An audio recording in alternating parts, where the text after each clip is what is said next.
Hello everybody, this is Mithral Zenith. I want to play one of my favorite games. So why not? This is Legend of Grimrock 2, and the best way to explain it is to just jump into it. I will be playing on hard mode, creating my own characters. I'm not going to be using old school mode, Iron Man, or single use crystals. So, I've played this game quite a bit. I have several runs under my belt. I've done all achievements. I've played with every single class except for Fighter, and I'm not 100% sure on using Fighter, because it just seems to me like a worse version of Barbarian. But part of me wants to try Fighter and see what it goes like. Let me see here. So, Chitin Armor is 10 protection for Insectoid. Fast Learner is extra 10%. And then Skilled is 1 extra skill point. So humans are just good. Humans in this game are just good. You have Insectoids who have extra willpower and slightly extra strength, the penalty of dexterity and vitality. They can have things like chitin, armor, and quick, reducing cooldown period. That is quite good. Minotaur, so let's go down the list. Lizard Man can have endure elements, which is 25% resist all, poison immunity, which is pretty strong, and fast metabolism, which is 30% faster health and energy regen, twice as effective healing potions, but 20% higher food consumption. Ratlings, yeah, and they have higher dex, lower willpower. Lizardman Fighter doesn't sound too bad, with that extra energy regen.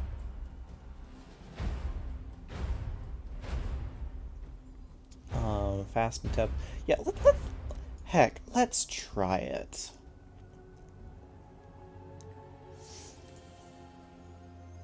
Let's try it. Why not? I've never run Fighter before. I feel like it's just not good, but it doesn't hurt. Muscular, natural armor, poison resist, strong mind, tough.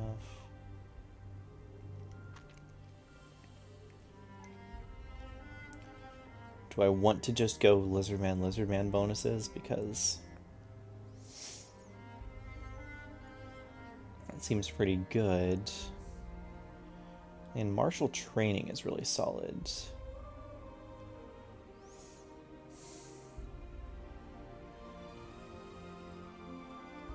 Endure elements is really good. Poison immunity is fairly solid.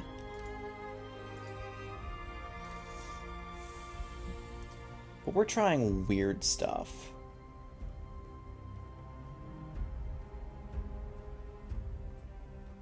We're trying weird stuff, so let's go a Fighter with fast metabolism and martial training.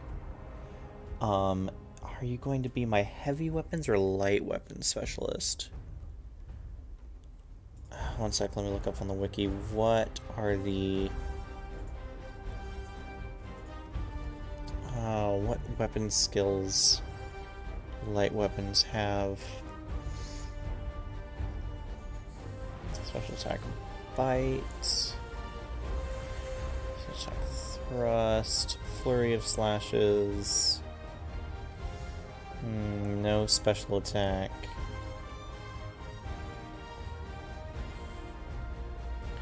Oh, but they just have higher dex anyway, which doesn't seem great. Hello, Akira. Never heard of Grimrock before. Chill while you play, plan, engage. Yeah, of course, of course. No worries. So this is a grid-based RPG, older style of game. Okay, yeah, maybe this Lizardman Fighter thing is just a bad idea. Ratling. What was Ratling's abilities? Had to have something. Mutation. One attribute score chosen randomly increases by 1 whenever you gain a level. incredibly good. Incredibly good. Okay, so we're definitely having a rattling something.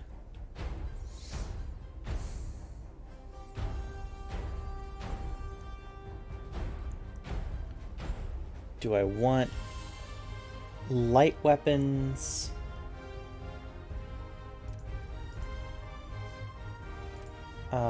Do I just go classic rattling rogue? And then do I do light weapons?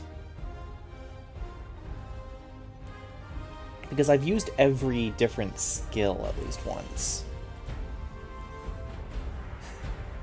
Yeah, it's been a heck of a week, and that's not even the half of it, so that's why I just need time and an excuse.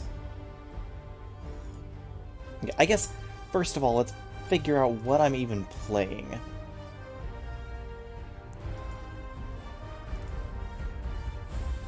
Minotaur was a headhunter for skull carried. I don't think there's many skulls in this game. Strength increased by 10 when you have less than 20% health remaining. Yeah, that's not going to happen. Staying on low health in this game is very much a death sentence.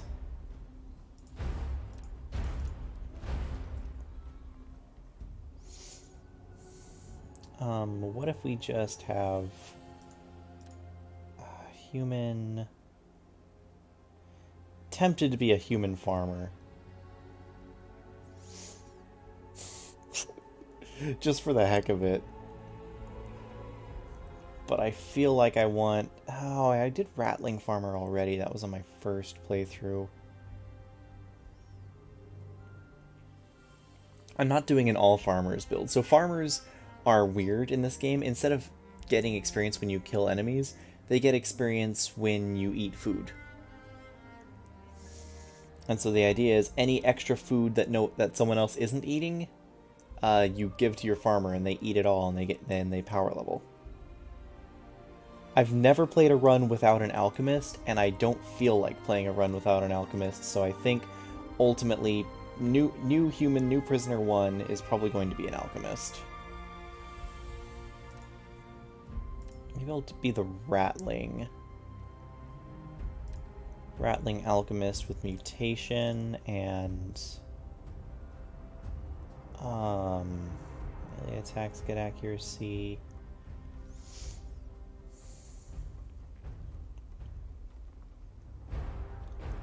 Just a poison plus willpower. Damage plus 4. I think a straight damage might actually be pretty good. It's like, what are the missile weapons we have? Yeah, firearms don't have any...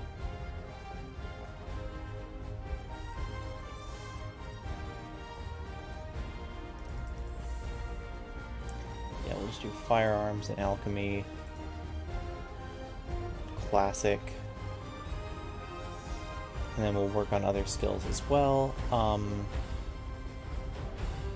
Resistance, cold resistance, resistance, melee and throwing weapons. I actually don't know if aggressive works on firearms. Evasive could be good, but you're going to be staying in the back.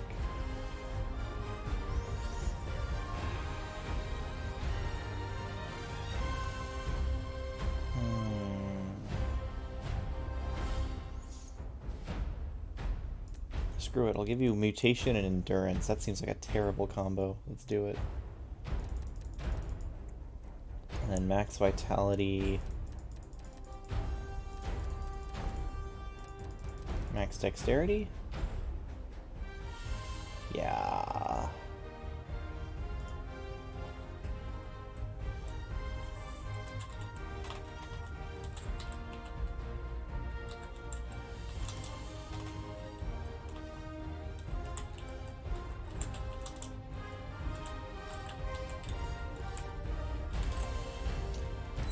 Okay, we have a rat. It's a good rat alchemist portrait. That seems like a fun one. Okay, do I want a farmer? I guess that's the question. I definitely want either a wizard or a battle mage. Battle mage is so much better in a lot of ways. So we're gonna do wizard.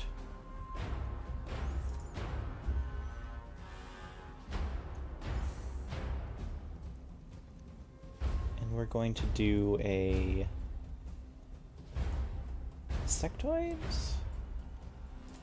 Just max willpower for the heck of it.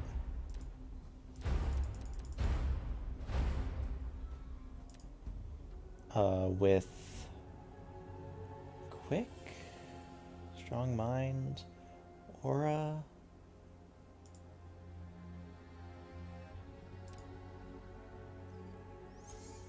Yeah, we're going to have a quick. Okay, so strong mind gives me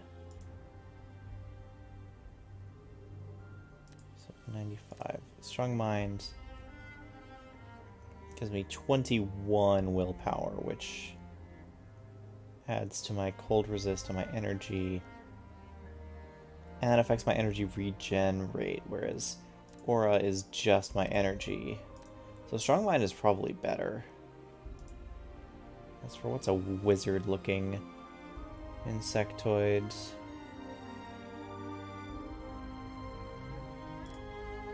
I don't think I've used this portrait yet.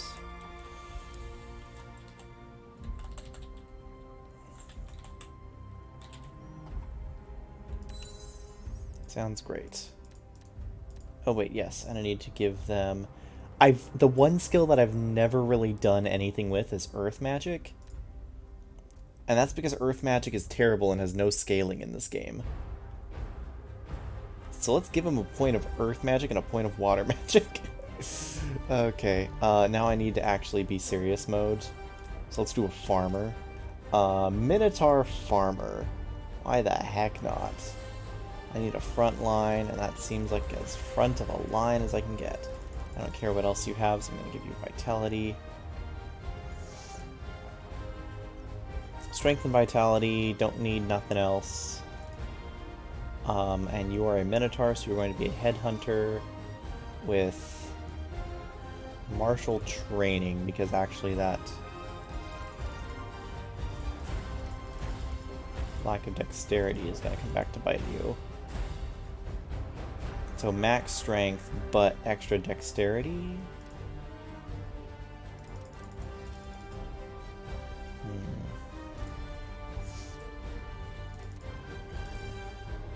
Yeah, if I don't give you any dexterity, then even martial training is going to be rough.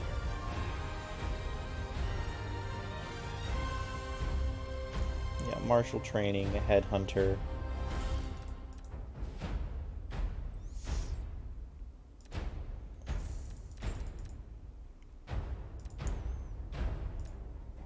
Maybe...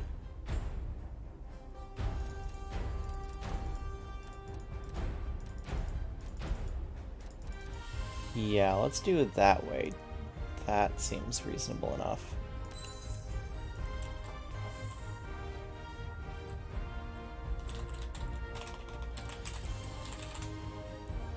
And all of these Minotaur look way too dramatic. Let's just do the basic portrait. And okay, so I have an alchemist, a wizard, a farmer. I need some sort of front line. Knight is really good.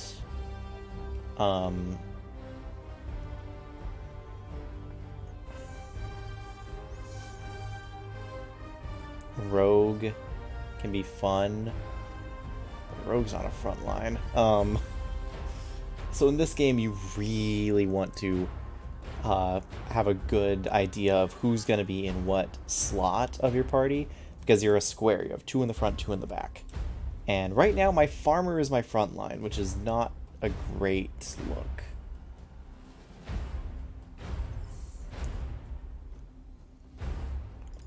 So let's be dumb and have a human fighter.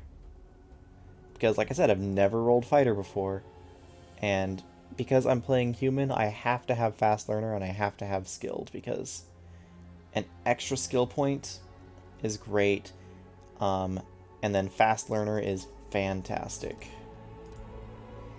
Especially when you're doing a fighter and you want to have a lot of different things. I think I want light weapons on you.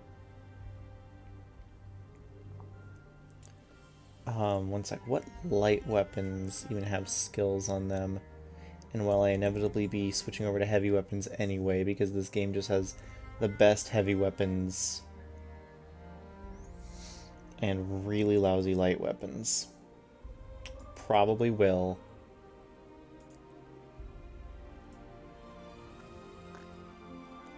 So going light weapons is just a pitfall. It's a mistake. Light weapons are pretty terrible. The only good thing about light weapons is dual building, and if I'm dual building, I might as well be a rogue.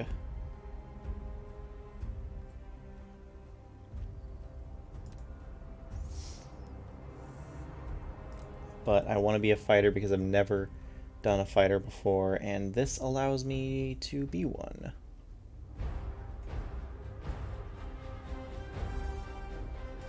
So, light weapons.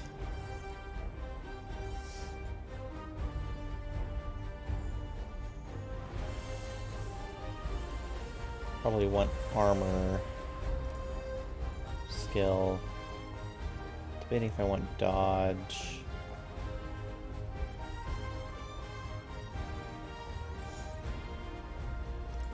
Oh, fighter's just so terrible though. Yeah, I need a front line, but I don't have a front line right now. And if I go rogue, I will never have a front line. But fighter is not good. Like, look at fighter. 60 health, 7 per level. 30 energy, 3 per level. Special attacks take half the time to build up and cost 25% less energy. Half the build-up time is actually nice. But I feel like if you're using special attacks, you're probably wanting to use heavy weapons, which have very good special attacks. In which case, I'm just not really using light weapons at all. Unless my farmer wants to use light weapons, but they're a minotaur. You know what? I'm switching it.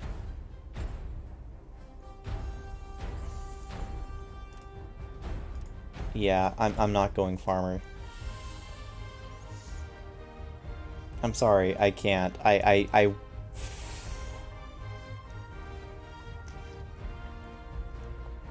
just go knight. Armor. Heavy weapon. So yeah, fighter, armor, heavy weapon.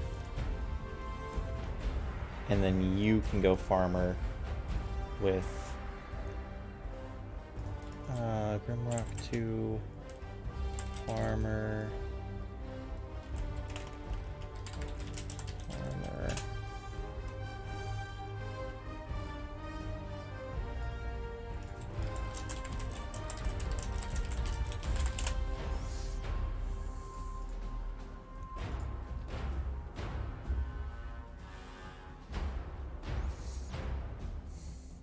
Okay, what are we doing?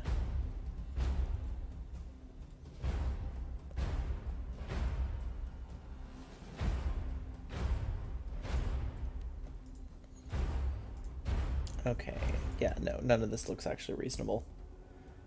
None of this looks reasonable. Let's never be a farmer at all. And instead... I guess I'll be fighter for heavy weapons and then just... Oh, but my willpower is so low, it's actually negative. So I have negative energy. In that case, just go barbarian. It's just... it's too automatic.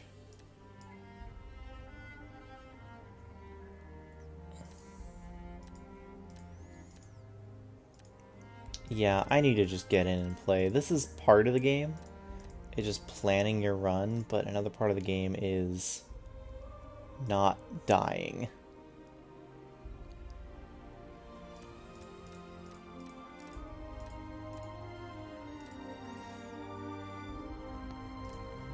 Okay, if I go fighter, yeah, just say screw light weapons. We're just going all heavy weapons.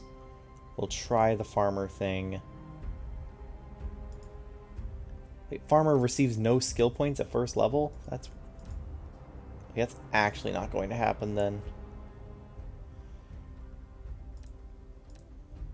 So we'll try fighter with heavy weapons.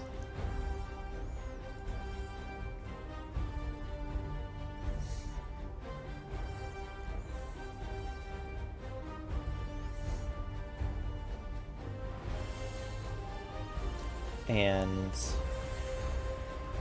athletics? Armor? Critical? What do I need for these special attacks? I will eventually need +1 to critical, but I just need heavy weapons and a lot of heavy weapon stats, so... accuracy.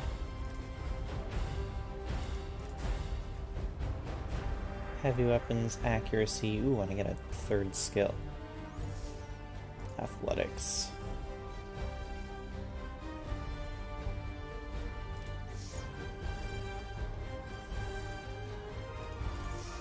And then Minotaur. Knight will go with armor and also accuracy.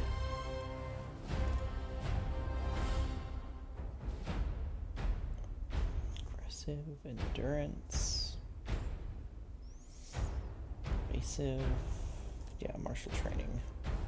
Because accuracy really sucks. Low levels. And if we're going strength, if we're going heavy weapons, we might as well go heavy on strength. And a little bit of energy wouldn't be too bad, but yeah. Do a weird mix build like this. Just feel out how bad that is. Okay. And bad idea is here.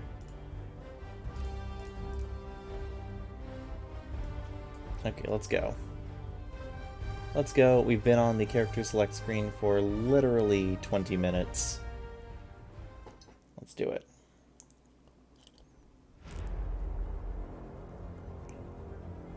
While I sip my gingerbread tea.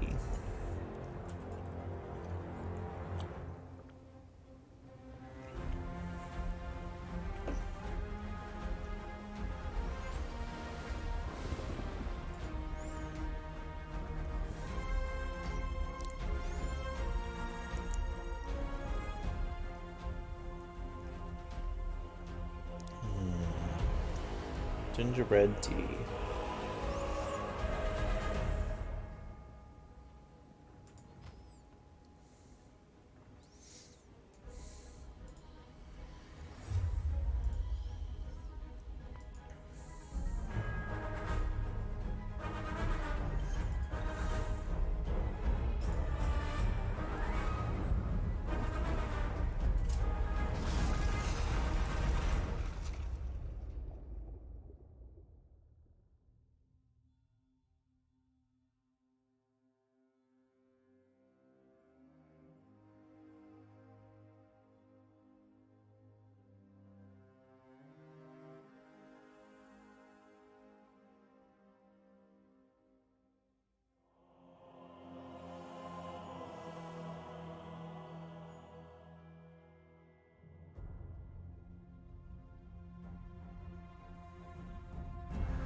Yeah, so welcome to the story.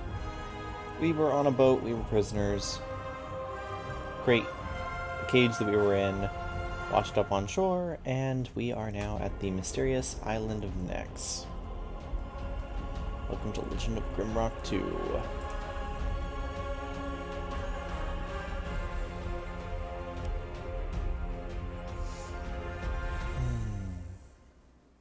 Time to get into grid-based play. First of all, we mix everyone up. and figure out where we want this to be. We have a branch. We need to turn WASD to move. We can select that, and off we go. So I don't necessarily remember where everything is. I know that there's a lot of secrets and things you can find, even just in this opening little bit. Crab is just a crab. You can't pick it up.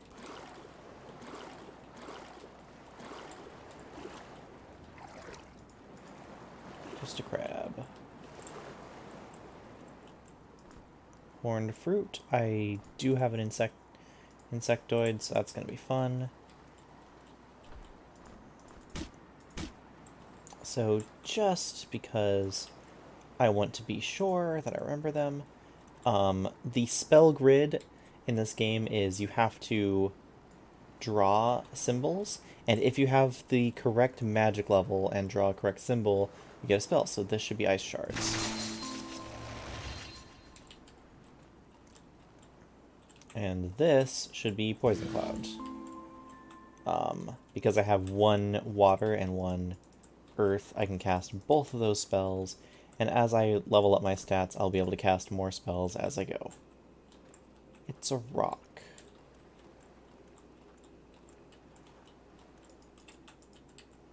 And these spells are explained to you. Action game, which says grid-based, turn-based. Yeah, no, this is not turn-based. It's interesting. So when I say grid-based, I mean the map you are moving on is literally a grid of tiles.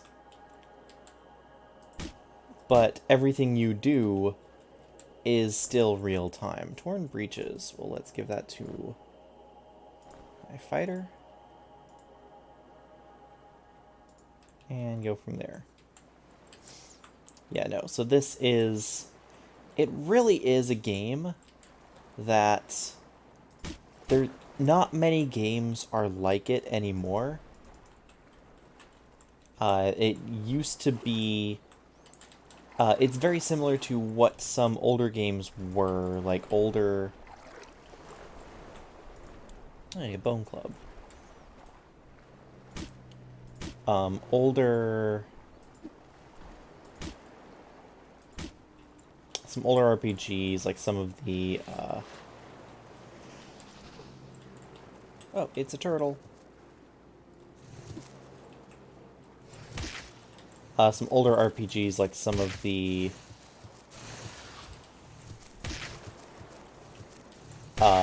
D&D games.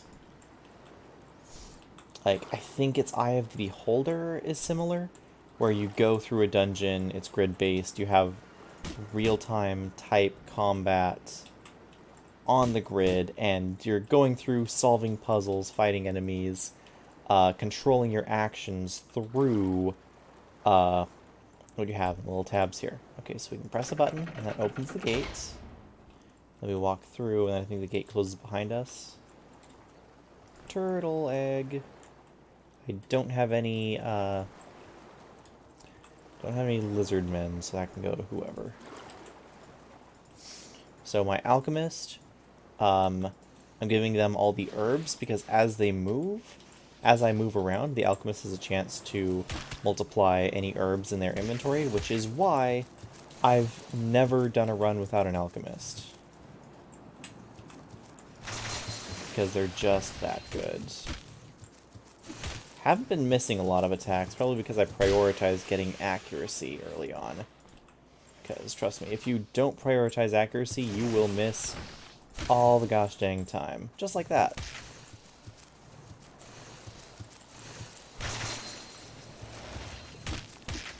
And so, as you can see, I'm kind of dancing around this turtle a little bit. Back and forth, sidestep. This is generally what you're going to be doing in combat, is just move, hit, move to the side, turn, side, hit, so on and so forth. It's not quite turn-based, but it's not like full-on action RPG type thing. Here's a secret. It's shoes, and a torch, and a fish. I think my Minotaur can wear shoes. And we can hold the torch for later. Torch is technically a better weapon, but I don't want to... If you hold a torch for too long, it will burn out, and then you have no light source. Looking sounds really neat from the explanation. Yeah, no. It's definitely... It's a style of game that is rarely made anymore because it is so niche. But if you think it's cool, you will probably enjoy it because it's really well crafted. So it's a combination like exploration, puzzle solving. Oop, I hear something. I think that's on the other side. That requires a key. I don't have a key. Where is a key? I need to find a key. And the game tells you very little outright, and so it asks you to kind of explore and solve these puzzles. Granted, you can just look up the solutions to pretty much everything on the internet, but why spoil the fun?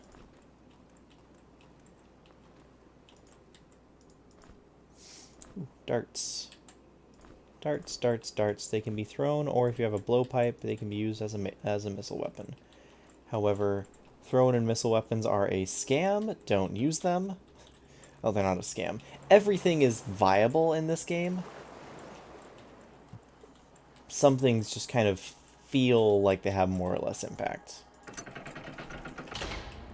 If you want a scam, I think the only real scam in this game is light weapons, because while they're okay, heavy weapons really are where it's at.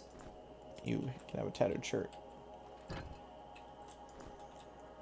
Here is a puzzle, which requires you to press that switch and leave it pressed down without pressing down that switch in order to open the door. And so you put down an item like a rock, just leave it there. And then you can do that. So I haven't taken a hit yet. That is about to change. In the nearest future. These turtles are really easy to beat up. There we are. Every time you kill something, it's an EXP drop. I need to constantly check what like my food levels are and whatnot. That's totally fine. I'm gonna probably pass some food out to everyone else. We already have the horned fruit. Interesting little sub thing here, a little hidden mechanic is that every... Ooh, something shook. Is that you occasionally have... Letter. Dear visitor, welcome to my island. I hope your journey was not too detrimental to your health. I think you'll find this island to be most wonderful yet most perilous place on Earth. I don't have high hopes about your survival, but maybe you can prove me wrong. Better equip yourself before the night falls. The Island Master. So we can go through there, and that's not where we want to be right now. Anyway, what I was saying with food is that certain races have favorite food. Crystal of Life. Touch one to heal wounds or sword judge enemies back to life. The power needs time to recharge. Certain races have special foods. Flare Burst. Put 1 fire. Whereas Fire Magic 1. Fire damage and a blast directly in front of you.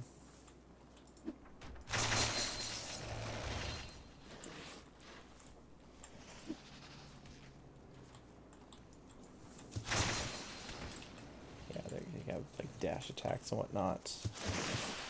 And so you see when we're not in a straight field, it can be a little dangerous. And yeah, certain classes have favorite foods or races. Insectoids like the horned fruit, ratlings like cheese, lizardmen like turtle eggs, humans and minotaurs don't have a favorite food. If you use their favorite food... If you eat a certain number of their favorite food, they will get a random stat attribute increase. What was this puzzle? X marks the spot. So we think, what does that mean? Well, we have a lot of random items, and it doesn't matter what item you use, it still can weigh down a thing. Why do I only have 2 darts? Where'd my 3rd dart go?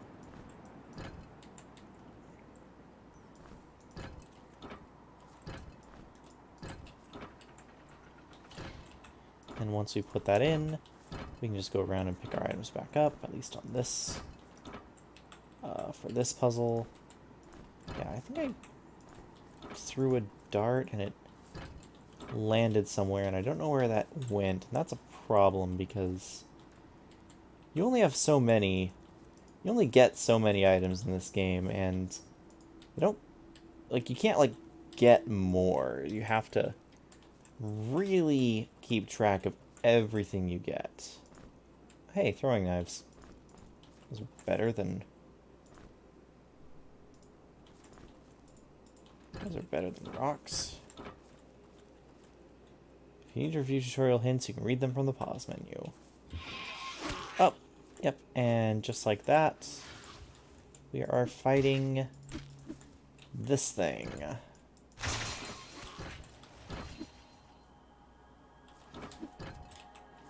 Which is a little more evasive. Little fishman Sahagin looking thing. Which can jump backwards to avoid attacks.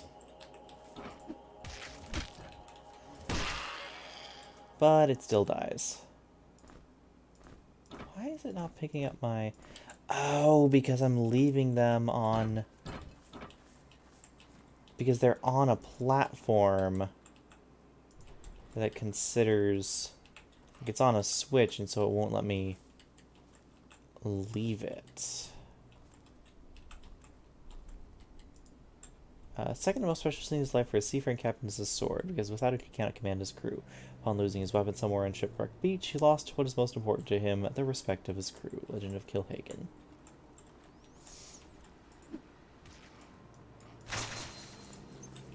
Yeah. Because I kind of know this game inside and out a little bit, I'm just kind of going automatically through here. Solving these puzzles, fighting these enemies, not really worrying about it. That is one thing with this wizard build, I am fine on energy, but I'm also not, like, really optimally using my energy. Wow, that would crit for 35. That's good. That's a good hit.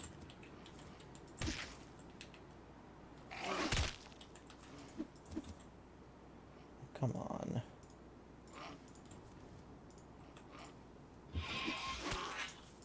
I'll teach you to try and jump strike me. Hey, Falcon Scare. It's good to have. Oop. Dark. It's nighttime. It's getting dark, and that's dangerous because it gets hard to see in the dark. Like, straight up, that's all it does. It's hard to see, and because it's hard to see, it can make solving puzzles and combat more difficult. Frankly, it's quite terrifying. So the poison gas can go through the grate. Wingate Terminus East. What is a Wingate Terminus, you may ask? Well, it's a teleporter. Wingate Terminus West. More dangerous enemies spawn at nighttime. It depends. I don't remember specifically if they do. I'm out of energy on my wizard. That's not great. Just after I was saying I was handling my energy quite well. Yeah, a lot of these basic items you find don't have requirements to use in terms of like weapon skill, but later items do.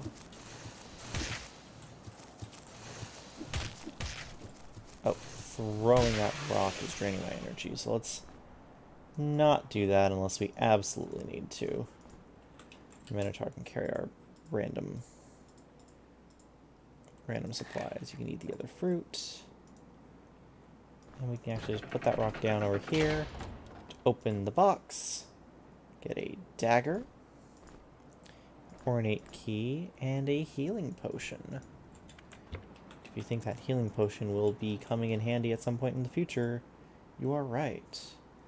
Bone club is heavy weapon. Dagger is a light weapon. 3 plus dex. Sorry, 3 to 10 plus dexterity. So technically, that ends up being better. Technically, the branch ends up being a better weapon. Wow. That's real rough. Throw for a special attack.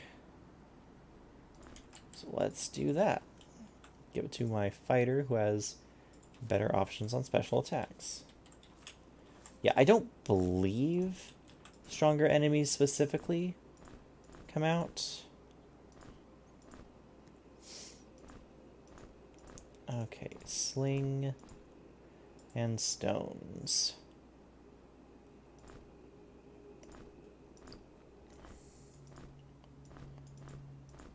Put that on your switch, and actually you're better off just throwing stuff, aren't you? 3 to 11 versus 4 to 10. Longer cooldown. Deals less damage. Why am I doing this again?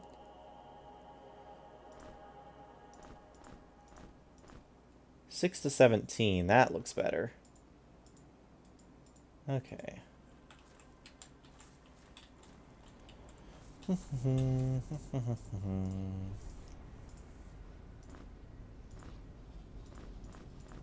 forget how these multiply specifically. If I want to have them with as much...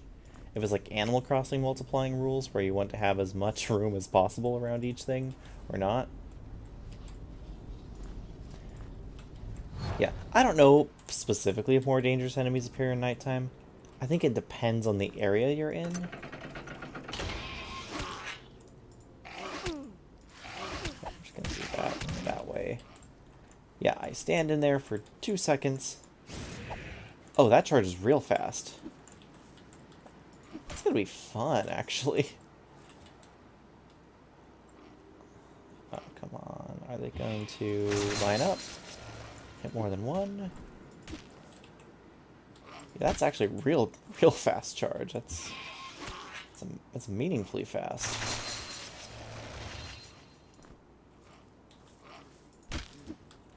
Come on. Get hit already. Run into the poison. Perfect. Tick tock, tick tock. What happened to all the rocks I threw? I think the rocks just fall to the ground wherever they land, so I'm gonna need to just walk over them, pick them back up. Oh, there's the dagger. There's the third rock. I think what I'm actually gonna do is put the torch on the switch so I can just turn it on. Oh yes, you can carry a wooden box, which has even more room. Shovel, smoked sea bass. What I generally do is have a box and just fill that box up with... It's Poison Cloud, it's level 1 earth magic. I'll just get a box, fill the box up with food, and then leave that box in my inventory for when I need to eat. So, 4 to 13 plus strength, it's a light weapon. Accuracy plus 10, requires light weapons 1. For thrust, requires light weapons 2. So I can't use this because it requires a skill that I don't have, aka light weapons. But what I can do is if I put the sword in this guy's hands, that opens the door. But if you remember, there was another statue elsewhere. Over here, and if we put the sword in that statue's hands, we can come over and get a gold key. And this gold key can be used later to access certain other items. And the shovel can be used to dig in various places for various treasures. Ordinarily, you will be told where these treasures are by maps or by descriptions, but if you just remember where those treasures are, you can say, dig. I think it wasn't there.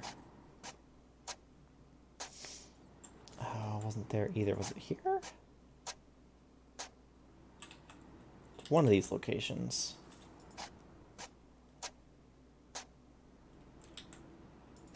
I was standing right on it. And get treasure, and finding treasure gives you level ups. Okay, we get Embalmer's Robe, which is extra vitality for wearing. Might as well. Oh, human leveled up, it looks like. And a healing potion. So we want to level up, so we will go to skills. We have an unused skill point, and we can say... Oh, my daughter is upset right now. It's gonna be okay. I'm going to put that into heavy weapons, except we now are better at using heavy weapons. I think my wife is going to take care of her.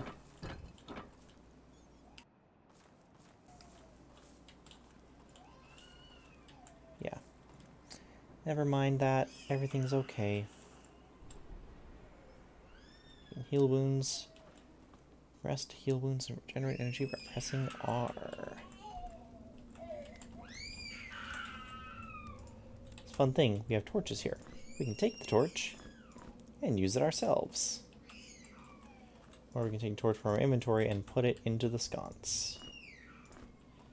Magic.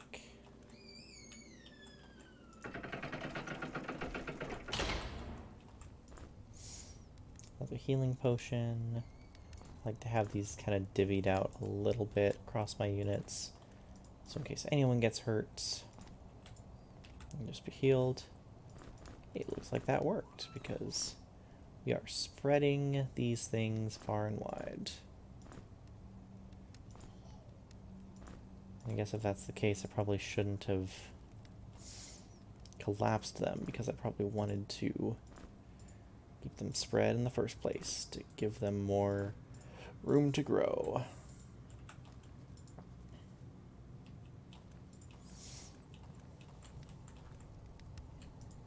Halls of the Dead. What's the worst that could happen?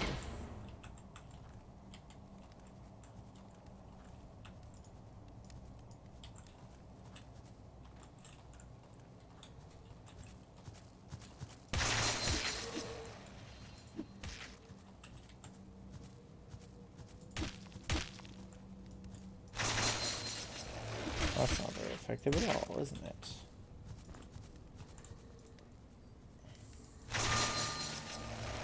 And everyone else gains a level.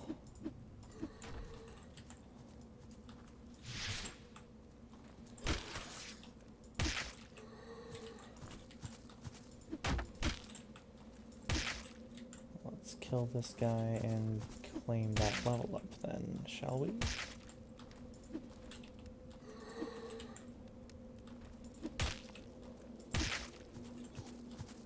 Burning can sometimes cause extra damage, which is a good thing to have happen to the enemy. Close that gate. What a surprise, there's dead in the Halls of the Dead. I know, right? We can close that gate and then let loose. So I've played this a couple times. I'm just going through Spells. Earth spells, what do I require? Earth Magic 2 gives me Poison Bolt. Moderate damage on the bolt, and weak damage on the cloud, and weak poison chance. Don't mind if I do. As for you, accuracy is fine. Light armor without penalties sounds good. Probably want to wield some other weapons.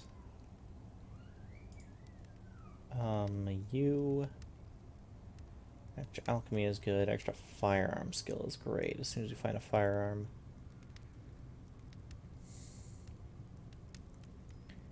Yeah, I think in order to really...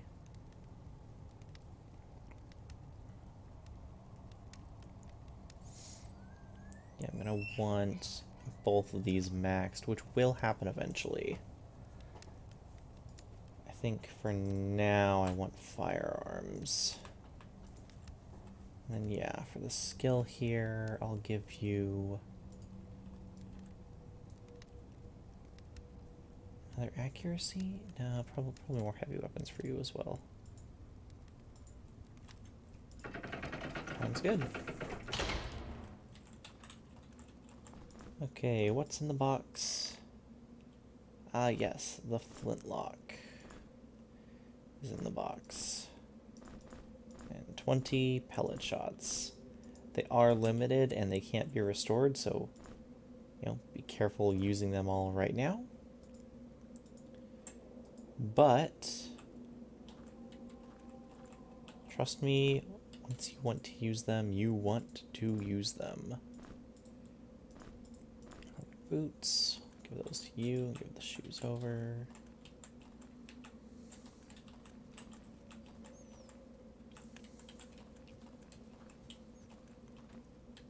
What else is there? I swear there was like a secret or something here. Am I missing it?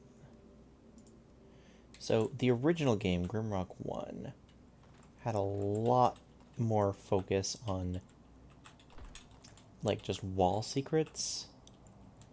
It was solely one single dungeon. Here it is. It was solely one single dungeon. And just kind of went up and down through it all. Poison bolt, there we are. And that creates a cloud and poisons enemies. Yeah, so I had a lot more focus on secrets like in walls and stuff.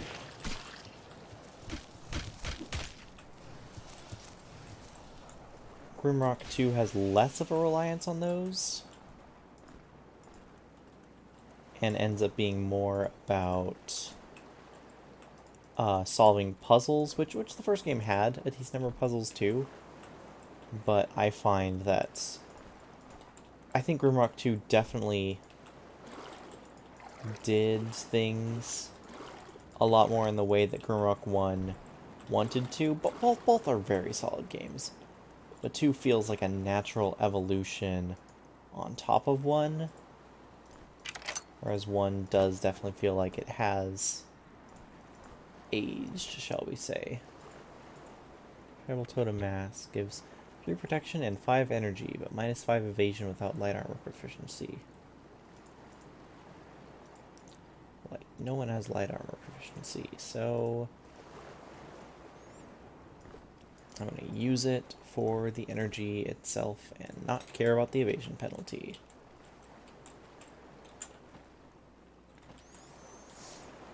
And that's about it, unless there's buried treasure here, which I don't think there is. But I can't resist digging. Okay, found nothing.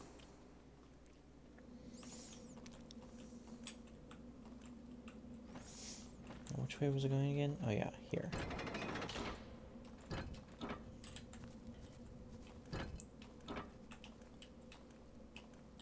So we have to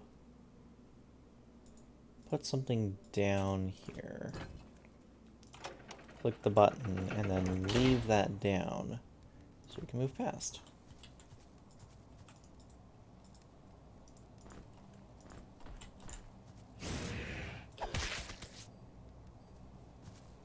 don't think poison's the right bet for this.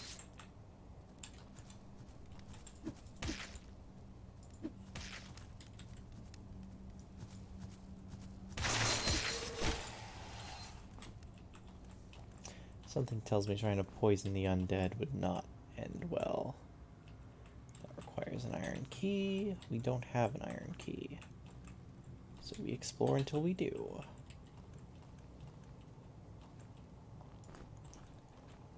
There's an iron key.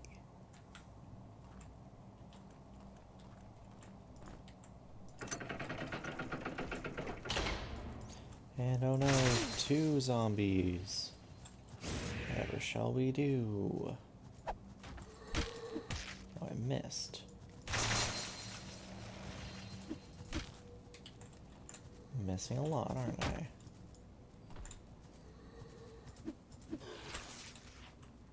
So, that's the tricky thing about fighting multiple foes. Sometimes they go different ways. And then potentially trap you in. Had the critical skill I could crit with backstabs, but I don't have enough ranks in that. So instead we just get the life of circle strafing.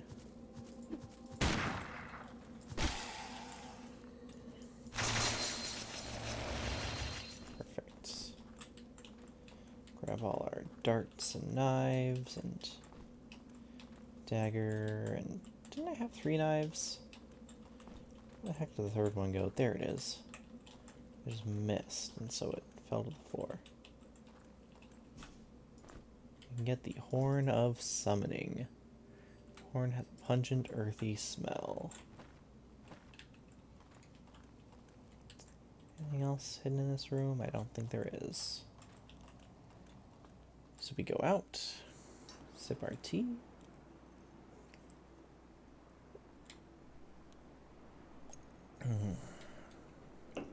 Delicious, delightful.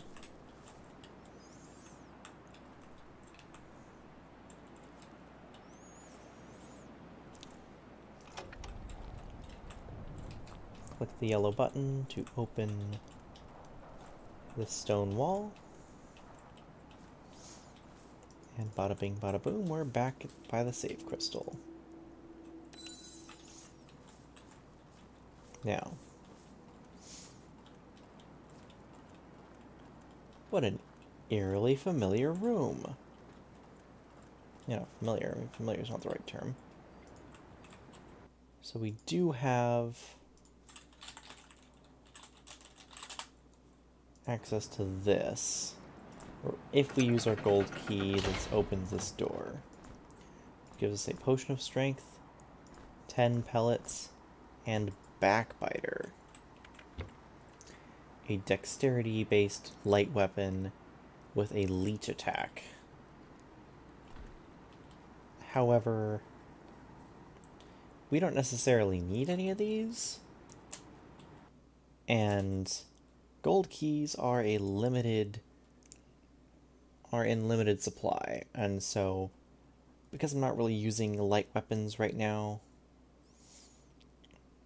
I think I'm going to choose to not open this door. Save my gold key for another purpose. So real quick, anything else last minute I want to do with my party? Everyone's good on food. Nope, you need to eat. I don't have any cheese, so you're just gonna eat that.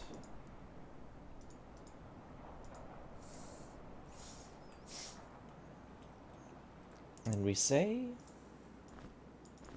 here we go.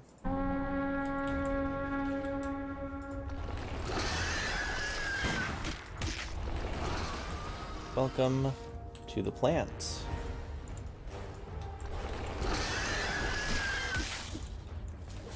You do not want to get trapped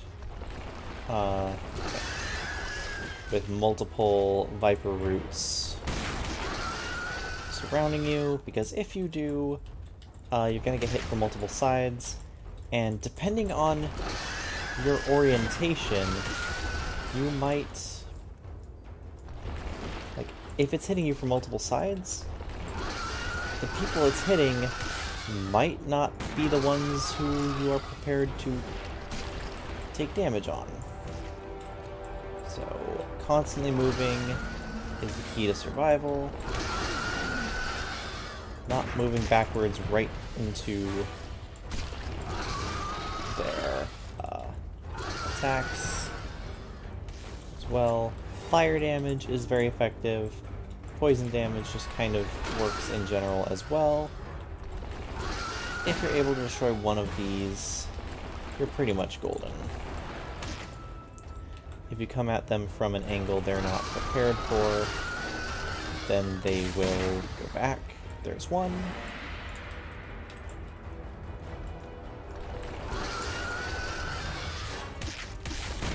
Not quite enough. Not enough energy.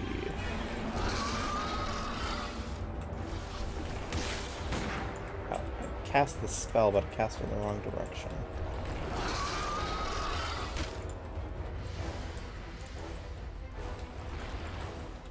Well, I'm basically done with this fight. As long as we don't use our fist instead of our torch. As long as we don't miss every single attack. Oh yeah, no, this game has a lot of stuff to it. It's very well made. And we got a power gem. What's this used for? Don't worry about it. Yeah, I don't know. A lot of fun stuff, though. Welcome to the location of your first challenge. When you're ready, and stand in the circle and call to the Guardians. Well, I already did that. We won. Now time to move on to the real first challenge of the run. Twig Root Forest. That's a letter. I see you've made some minor progress. Good, good. But don't let it get to your head. This is just the beginning, or it could almost be the end. It all depends entirely on you. Here's a tool you might find useful. Surely you can figure it out. It's a mortar and pestle. With a recipe book. Or at least a recipe.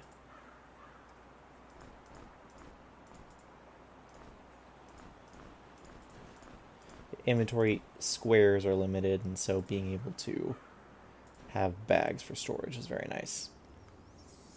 The recipe was for a healing potion, which is 1 blood drop cap, and an energy potion, which is 1 ether weed. I'm going to reserve as much as I can until level 4 alchemy, at which I can brew stronger potions. Bora. Delicious mushroom waiting to be eaten, dried or fresh. So because some of these items have like different descriptions and some of them don't. When I was first playing, I was like, oh, are these mushrooms important? Do I need to save them? Can I use them in alchemy or something? The answer is no. The answer is you can't.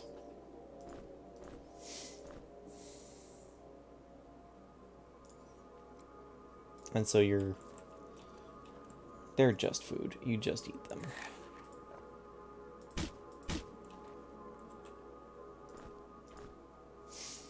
As you can see, if we switch off of one of our torches, everything is much darker. Much, much darker. Oh yes, trees attack, and they are not happy. But they're very vulnerable to fire damage, as trees are wont to be. Poison is somewhat effective as well. But they hurt a lot if they hit you. Everything hurts in this game. The secret to surviving damage is not taking damage at all. And doing stuff like that. Clever tricks in order to avoid taking damage or fighting fair.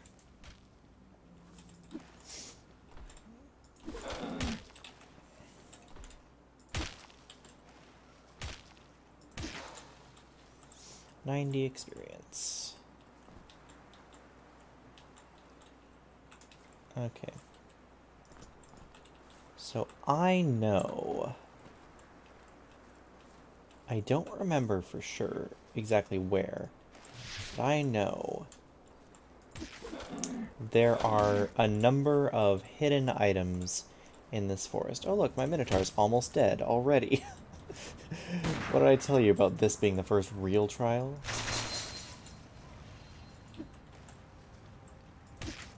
Of the run? These stupid trees?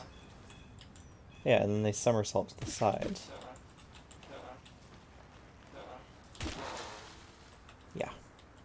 These stupid trees are definitely the first real trial of the run.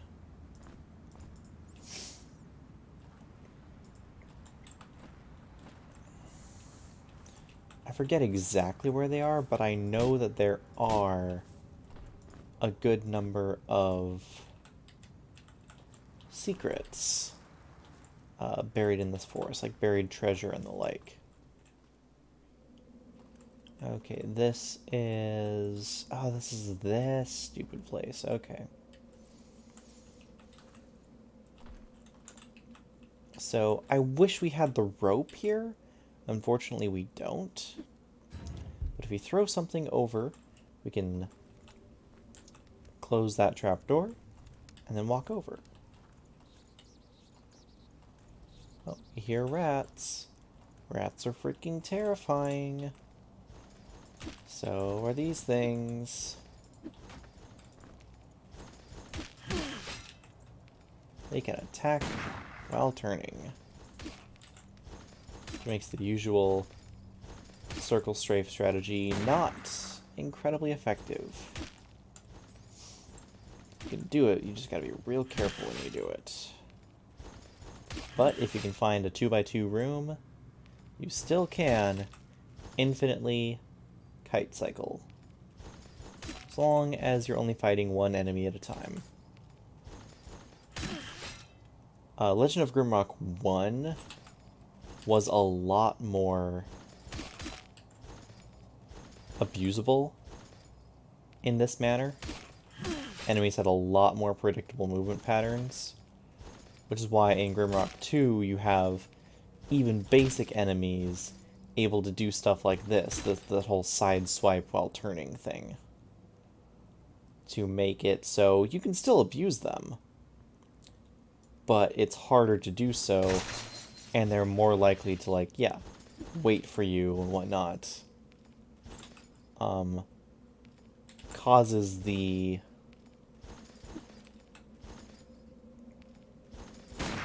time you have to react to be much slower, causes you to have to approach them in a more specific way.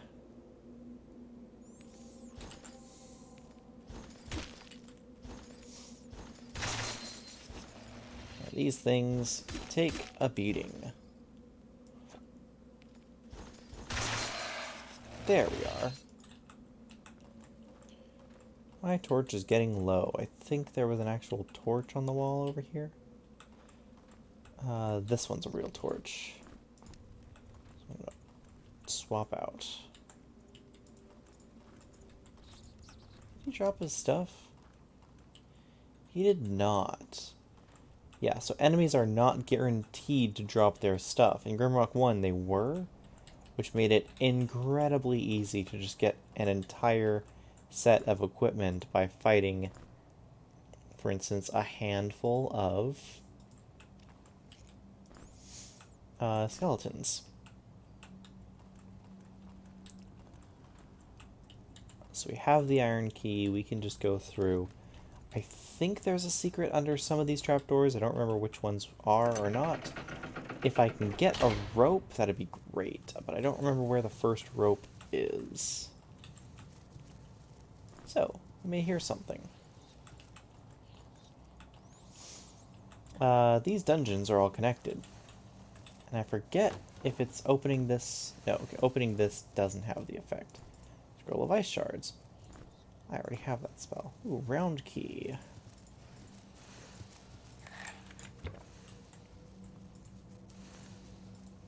Oh, and that blood drop cap sprouted. That's great.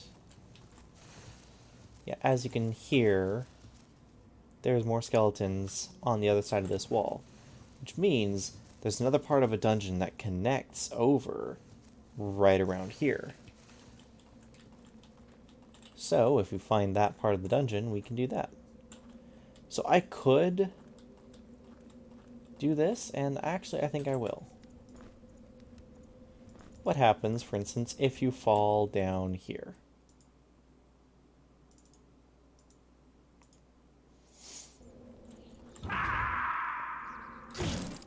Well, we're now at the bottom. And there's just a teleporter up to say, try again. And because I fell, I took an injury. There's a random chance for an injury. And depending on what part of your body is injured, will affect... Oh, shoot. I forgot to replace the item. Depending on what part of your body is injured, that will change what penalty you get. It can either be like slowed movement, limited carry weight, or depending on if you have a bad injury, inability to regenerate health or energy entirely. Some of these injuries are very, very bad. Well, it's daytime, so no need to have the torches out.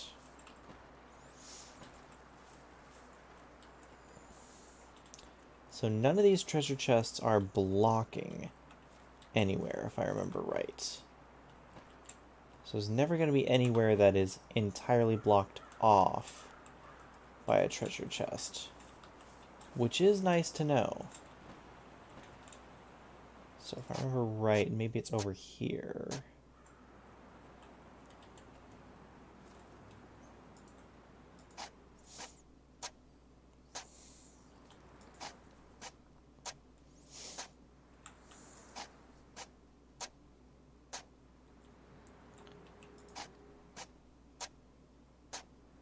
One of these areas over here, I'm pretty sure has a treasure in it. Do I remember which one? No. So theoretically, you could just spend time digging up the entire forest if you wanted to, and you can. But whenever that screen fades to black, it means time is passing. And when time is passing, your hunger, like your food meter goes down, so you're getting hungrier. Enemies can move around. Sometimes if there are enemies in the area and you go to try to dig, they can surprise you and get a surprise attack on you. It's quite threatening. So generally, unless you're pretty sure there's something of value in the area, you don't want to just randomly dig. Oh hey, an enemy.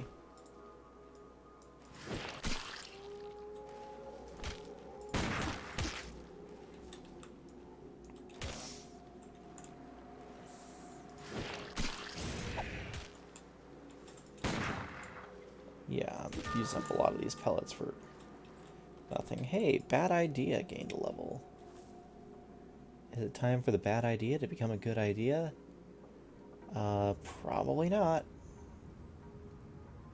Critical hits, backstab, and a dagger. This level you can backstab with any light weapon. So light weapons aren't necessarily good by themselves, but because they have the ability to be dual wielded and to backstab, they can become better. That said, I really just want to max my heavy weapons right now, so that's what we're going to do.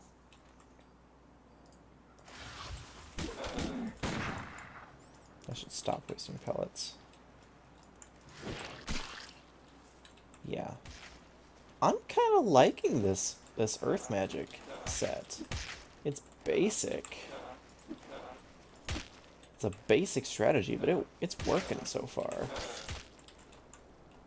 We'll see how long it continues to work for. If I get level 5 earth magic, that's going to be quite a bit of power on it. Yes, I needed the round key in order to get here. Whoops. Don't throw it at the wall. Click it in. And welcome to one of the temples. I believe this is the Temple of Fire, because that is the fire attribute. One of the goals of the game is to collect enough gems so that you can get at least 16 gems. There are 20 gems in total.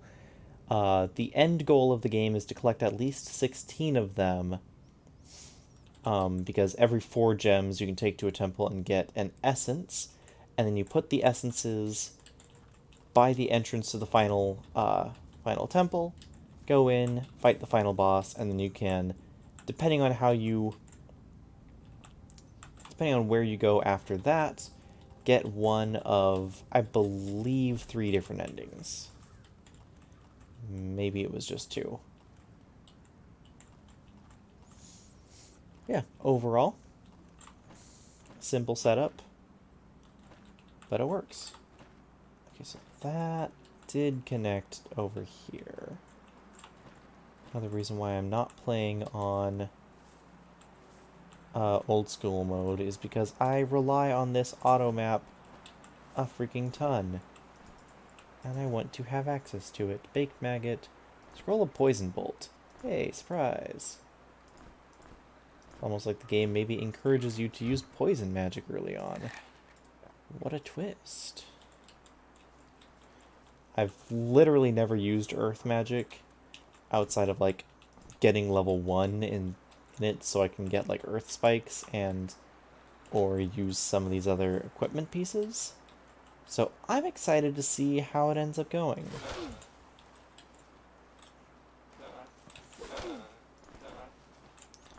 Yeah, using torches actually seems like a really good idea against these guys.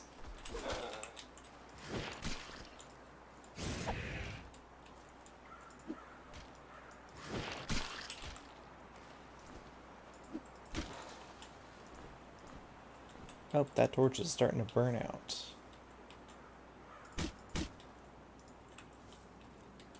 Ooh, frostbite necklace. Resist cold plus 50%. And resist cold is based on willpower. So let's give the resist cold to... I don't care right now.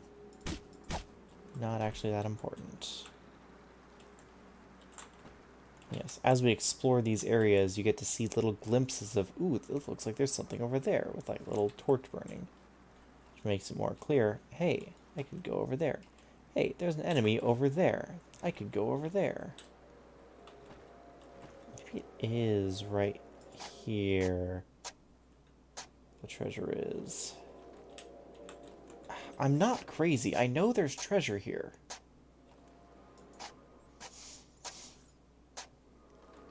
At least I'm pretty sure I'm not crazy. Hey, sandwool hide vest. Light armor.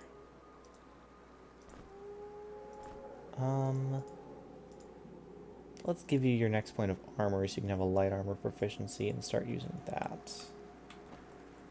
Yeah, I swear, I'm not crazy. There is treasure somewhere here.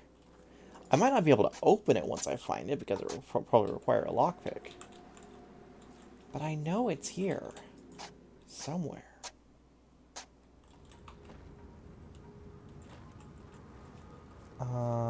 Maybe it was here.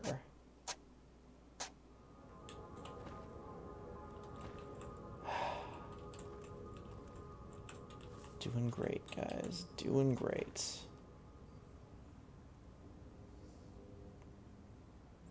Yeah, because it's one of the end game, or like, depending on how you travel, like mid-game areas, you find a hint scroll which gives you some sort of connection over here, which basically you come back, if you put 2 and 2 together, you dig out here and you can find some pretty good stuff.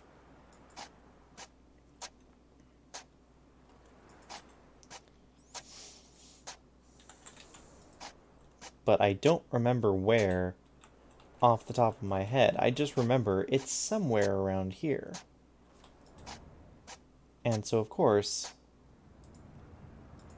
I'm going to be digging until I find it because that's just who I am this week.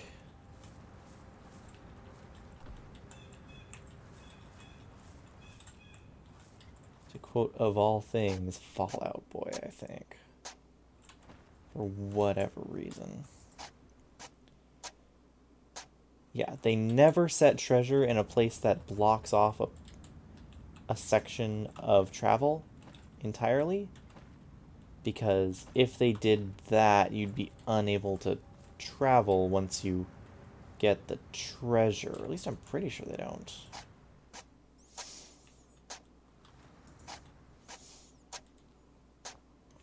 Yeah, we're just gonna have holes in literally every single square on this map, because I'm just obsessed with it right now.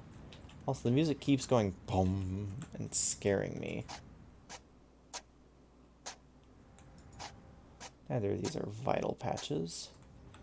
Yeah, after you've done long bits, after it's been long enough, the holes kind of get covered up and go away, so you can't just, like, mark every single path.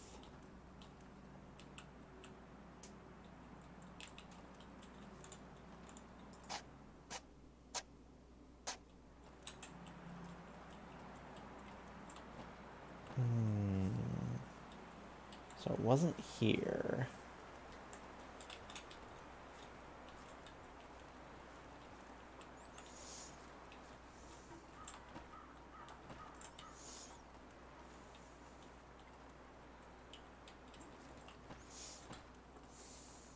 Go up here. It probably was in this other section to the right here.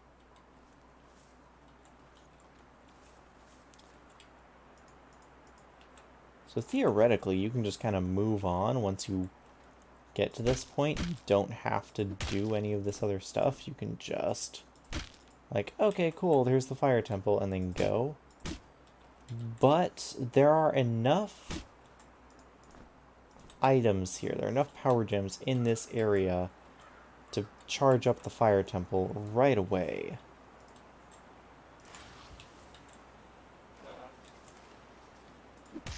So the game encourages you to at least explore, check it out. And because all these threats are roughly of your level at this point, that also heavily encourages you to check them out and do them now, so that you can level up for the stronger threats that lie ahead. It all comes back to that game balance of it, and it's really solid. Here it is. Here it is. So we see the torch. Between the two torches, we dig. And we find treasure. It's also locked, and we don't have a lockpick. So that's great. We get an armor skill. So we can now use that. Without penalty. We get alchemy, and you get the spells. 3 earth magic, 3 concentration. So I want, okay, invisibility is what I really want from air. Lightning bolt's fun, but so I think I want 3 concentration at least. Looks like 3 air.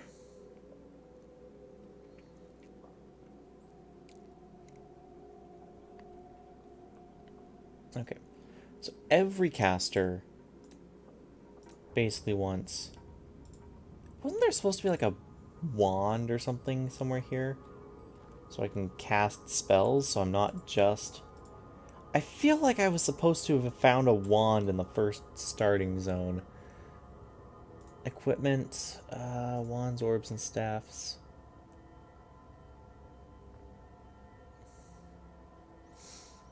Yeah, no. There's definitely supposed to be a wand.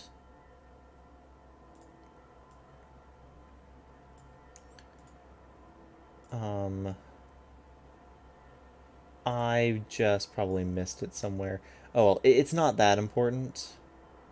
Heck, maybe it's actually just in one of these other areas, but I'm pretty sure you got a wand in the starting zone, because that's where, you know, you gear up before you fight the boss, right? Hey, it's the lockpick.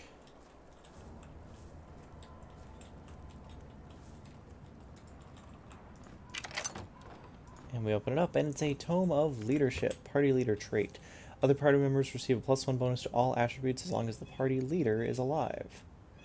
Use it on the party member who cares least about their attributes. That is my alchemist. Alchemist is now the party leader, and that is definitely worth the lockpick. This round, Divine Pulse staves this run. Yoink past the layer in Chapter 24 to end the map on turn 4. Ooh, nice. Nice, nice, nice, nice. Okay, so we open the gate there.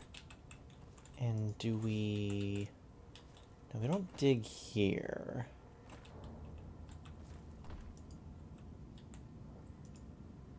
Yeah, so there's a fallen head here.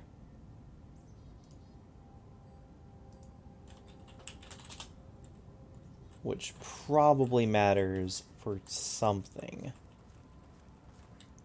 That's one of the other things. You can make little notes that there's stuff like this. Like there's a head over here. There's a monster about to kill me. Yeah, so verdict on Divine Pulse and Status Stave. Sounds like a win to me.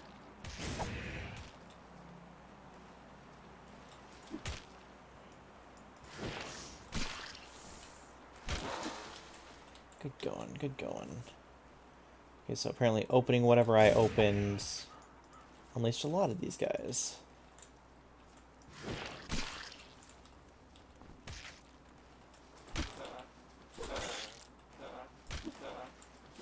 Yeah, I thought that there was supposed to be a Whitewood wand somewhere earlier, but I guess not.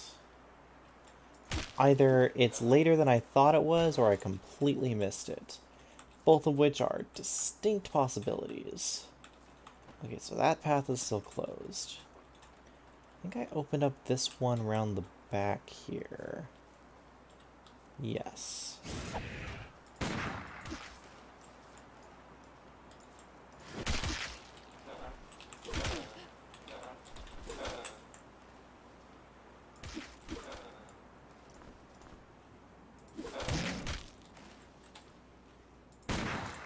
Goodbye.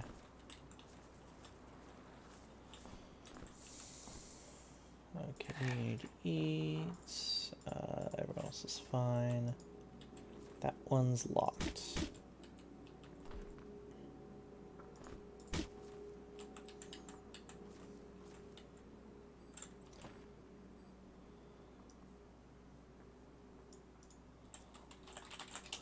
So I'm going to just put a marker saying that's locked.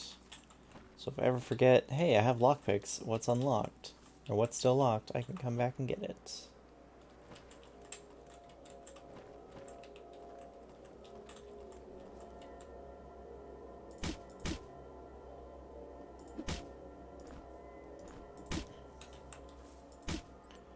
It sounds like to me your verdict on Divine Pulse is pretty good.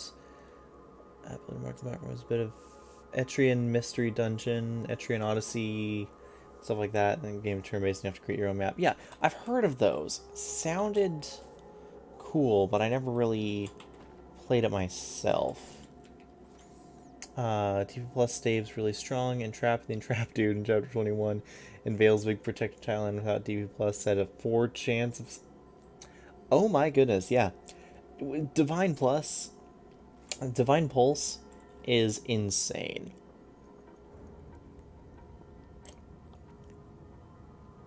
Because turning a miss into a hit ends up a lot of times just being flat out better than increasing the hit rate, because it doesn't matter if you have a 0% chance to hit. You can turn that into a hit, no problem. There's the head down there. Don't really matter. So I pushed that button, that unleashed the trees, and that gave me that. Cool. Okay, I already opened that box. I have this path down here, which leads to the other side of here. Which is... scary, and probably not where I want to be right now. Because, yeah, this is approaching the, look at that. Look at that guy. He's on a dragon up there. I ain't messing with that. I ain't got time for that.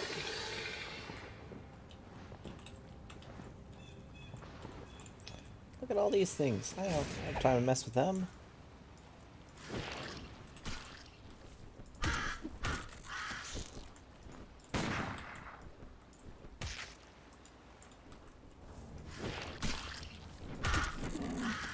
Yeah, and I really need to...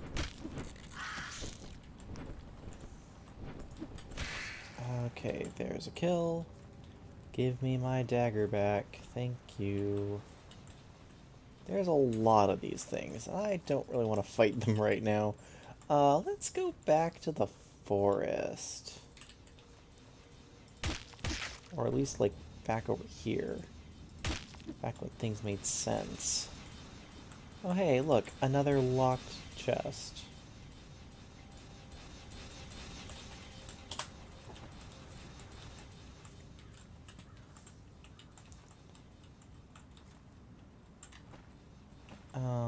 This seems... Pretty sure there's not treasure here. Yeah, no, found nothing. There's a lot of hidden treasure. But... yeah. I'm also... I swear, I'm missing a ton of stuff. Because, like, there was a note... In this first area, there should have been a note that tells you to look for buried treasure here. But I missed the note. So I'm pretty sure I'm just, like, flying right by a lot of important stuff at this point. Okay, so we can come back here, drop off the second power gem. I like putting them on the corners, even though there's really no reason to do so. I don't think the heads are actually important. I'm just gonna remove that from consideration. Okay, we have this entire area, which is just blocked off over here. Might as well go in and see what it's all about. If I remember right, there's some... That's where you start fighting, like, the masses of multiple wolves.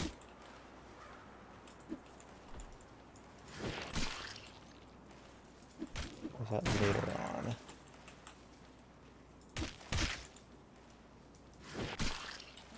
Poison. Just die, please. Thank you.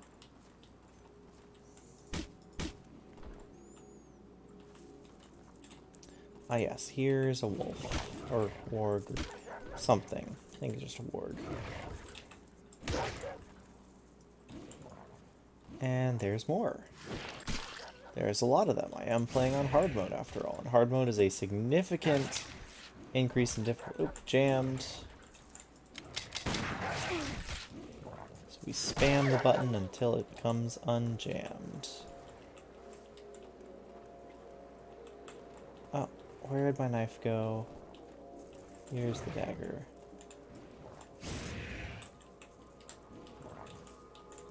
Come on. Oh no. Oh no, I'm dead. I'm dead. I'm dead. I'm so dead.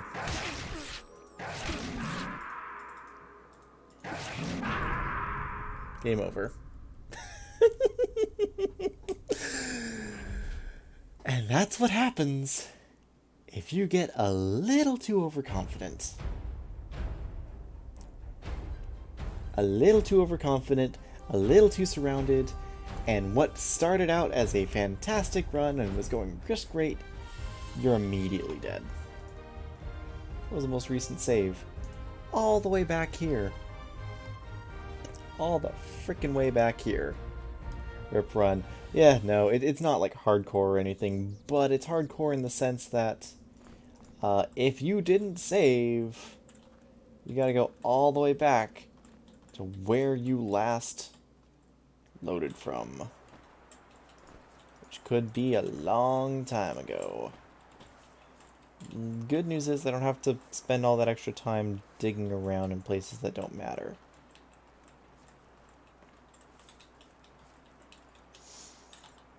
And better news is I think I'm gonna go back to the first area and see if I can't find like the whitewood wand and stuff like that, because I'm pretty sure that would benefit me quite a bit. That's like plus 15 energy, and that's another spell cast. I could have sworn the wand was right here, but guess not.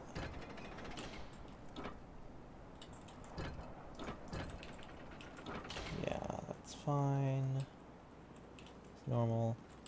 Every once in a while when you're exploring backwards in areas, certain enemies will respawn. Oftentimes, like the turtles will respawn in order to give you a little bit more leeway in terms of how much food you can get and whatnot.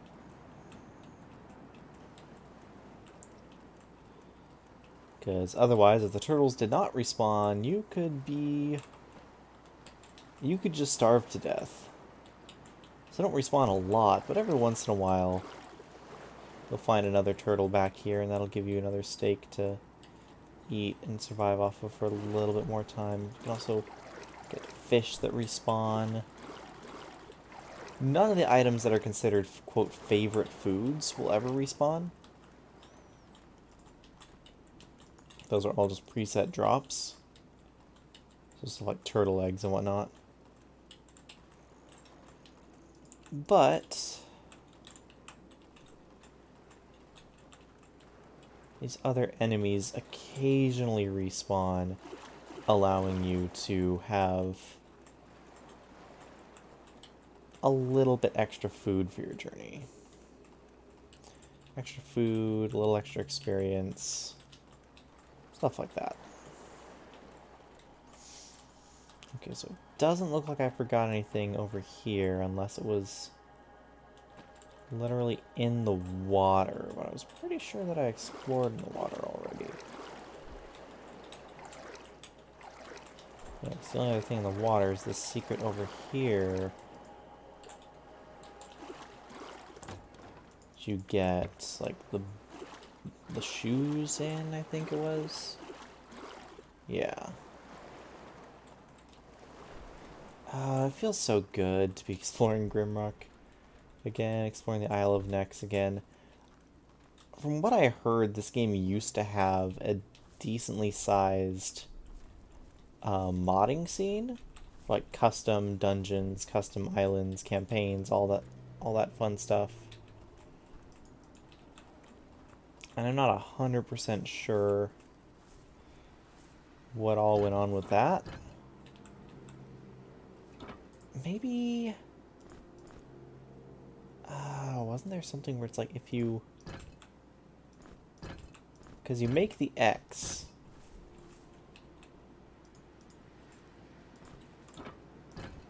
But if you make the everything except the X... I forget if that also opens it or not. Turns out either it does or it doesn't, but it doesn't actually matter.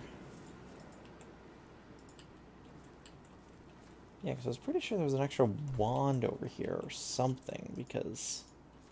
Yeah, Legend of Kilhagen.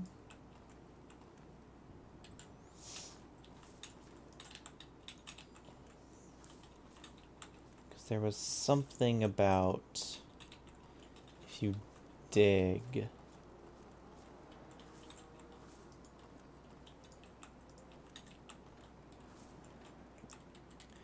And it's like really hard to miss on your first playthrough if you're paying attention. But because I'm on my like 6th playthrough, I'm not paying attention, so it's really easy for me to miss. It's probably something like a note on a wall or something. Hey, Falcon Scare.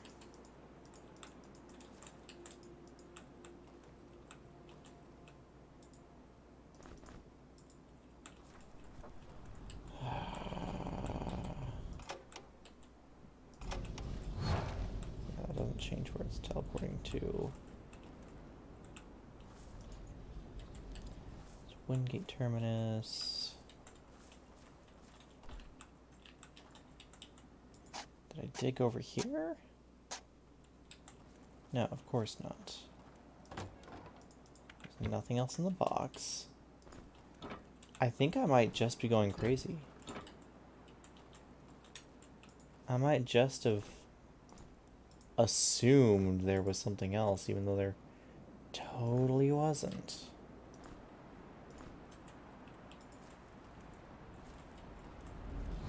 Yeah, for some reason I thought the Whitewood Wand was over here in a really obvious position, but I guess it's not. So I'll check through over here right one more time.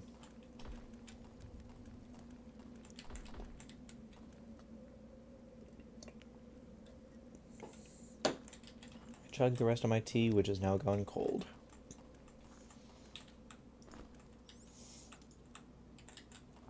Yeah, there's no other switches or anything over here. No. Torch is running low, so I'll just swap it out for this one. Torches on the wall, don't care if they're running low, as long as they're not totally out.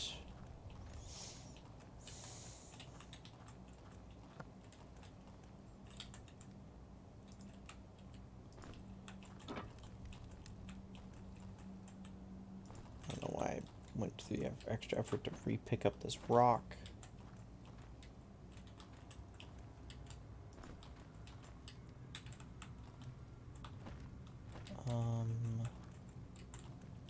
Yeah, for some reason I keep feeling there's something else down here. There's not. I keep feeling like there should be.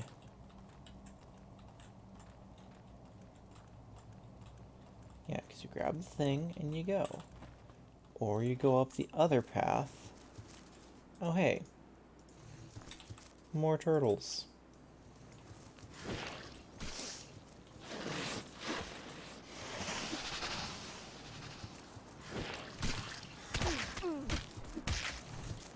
Oh yeah, I'm gonna die to turtles. That sounds like a great plan.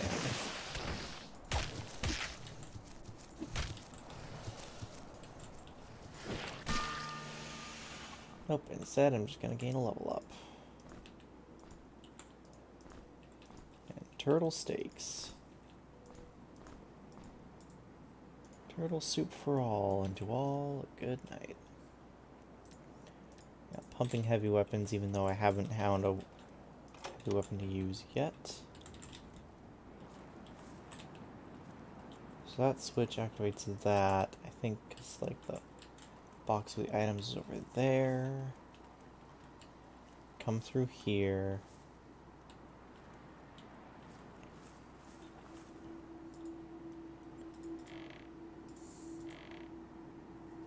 At the lone oak in the shadow of blue light, I buried it. Okay. I had the note in my inventory the whole time. So there wasn't a whitewood wand here. Yes, I named my human fighter Bad Idea because I felt like using a fighter was a bad idea instead of using a knight or a barbarian. Knights getting all the extra protective bonuses and lighter armor, and barbarians just getting a lot of extra strength. So just using a basic human fighter seemed like a bad idea, and so I titled it Bad Idea. Because why, what the heck else am I supposed to call it? It is what it is. There we go. Thank you, poison damage. Coming in surprisingly handy.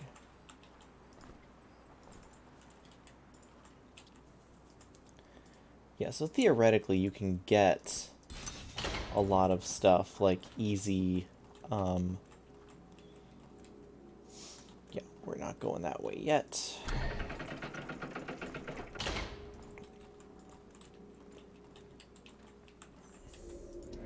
I mean, you can talk to the statue heads and they'll give you information. Bring forth more power gems, fuse them into the essence of the element. Not all gems lay under skies, some are buried deep underground. Here you, a traveler of the dark. Beware of elemental shrines. Once houses of light, now refurbished from the master of the island. The shrines hold the keys to thy survival. Visit them all and do what the stone philosophers demand, and they may be granted a way out if that is what the most desire. It's the elemental shrine of fire. Fire is the rune of strength, magma, and heat. Northwest is where the forces of fire are strongest.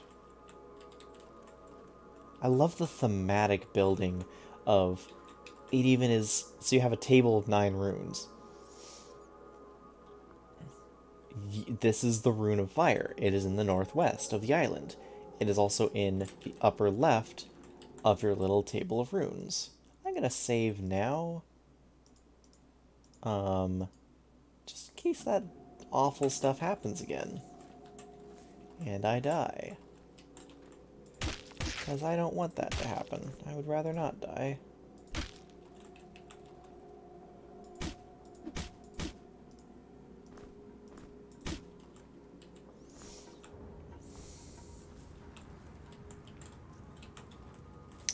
Hello, Alice. How are you today? I'm just taking a chill. Chill day, chill stream. Won't be streaming for too much longer.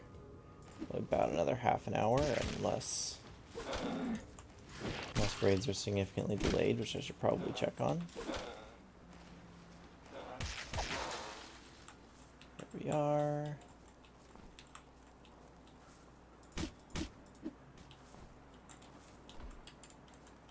You're good? Good, good. Glad to hear it.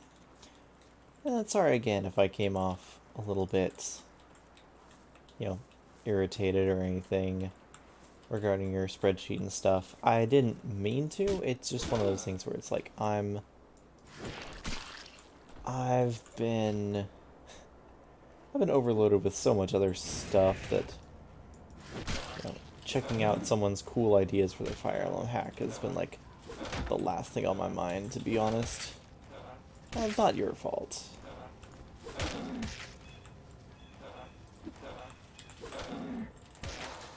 Oh, stupid trees. They hurt a lot. What's he cooking? I don't know.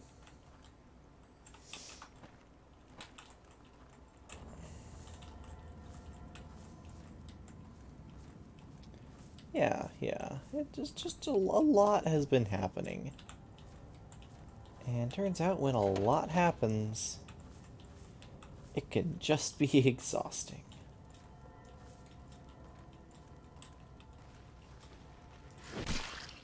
And I hope to get one someday.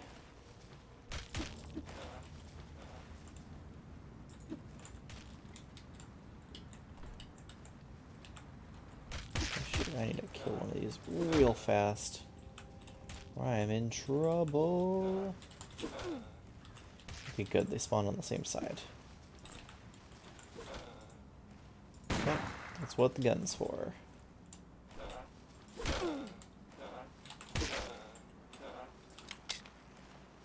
Except for jamming. Jamming is also apparently what the gun's for. And alchemists are supposed to jam half as much as other classes, which is terrifying to think about because of just how much these freaking things jam.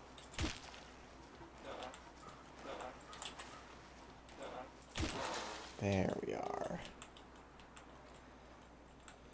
Okay, so we have this. I'm gonna mark this as locked. I'm gonna revisit the two torches. Dig this plot.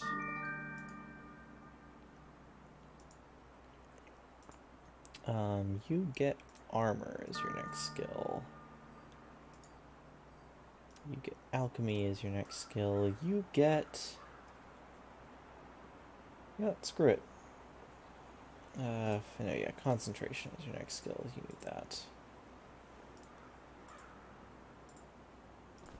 Stack these, open this book, get the book, read the Tome of Leadership. That gives party leader trait. That is a useful thing to have. Okay, so that would take me to the next map, which I'm not quite ready for yet.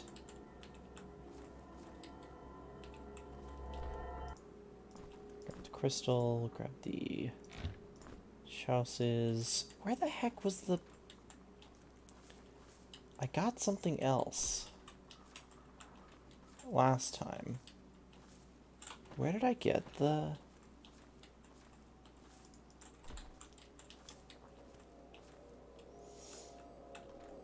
leather jerkin from?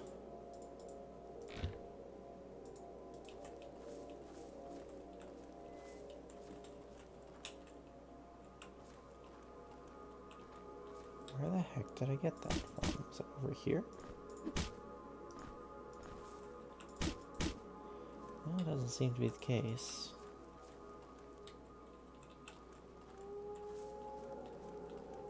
Oh, it's nighttime.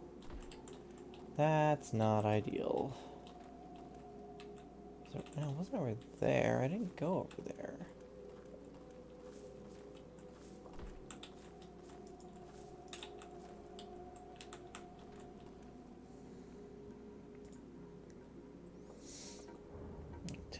Half an hour. Okay. Raid will be starting about half an hour late, so I have a little bit extra time for stream.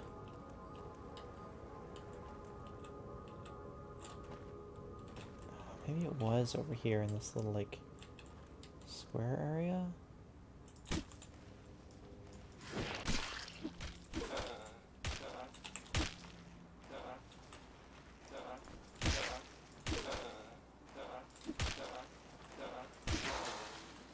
Haha, there you go.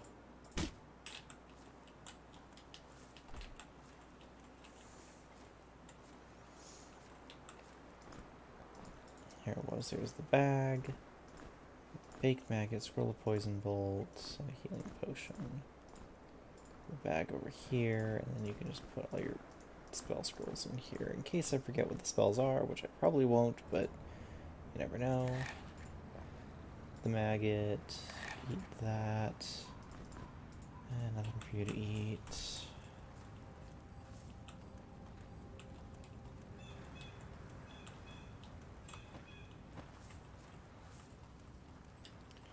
Was it over here? Yes, here it was.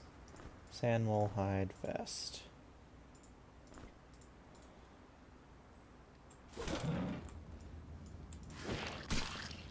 Standing by that for too long, he decided to get aggro himself and come to me.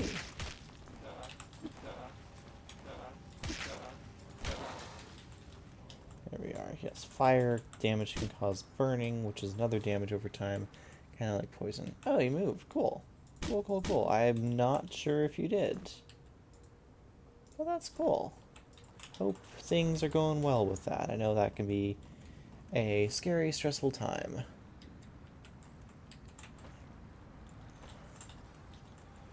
For some people, it's a lot and it's overwhelming. For some people, it's a thing that they, you know, like, couldn't come soon enough type thing, so whatever the case may be with you, I hope you are doing well and enjoying life. Power gem number 2. Okay, time to go to the place where we died last time. So let's not be an idiot and save first.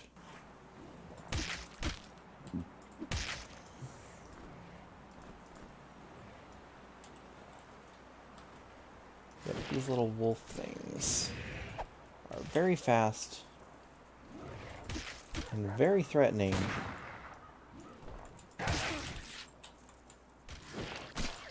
And very, very dangerous.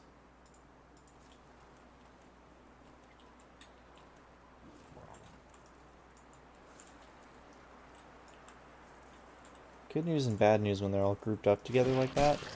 They're multiple on a tile. Is that magic and area of effect stuff? It's both of them. Single target stuff does not. Goodbye.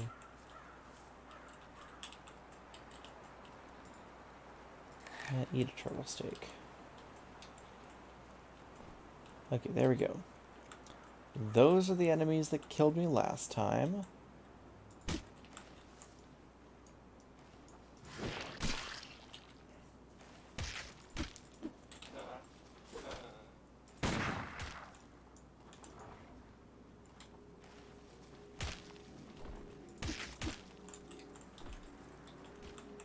Last thing you want to do is get trapped like I almost did there.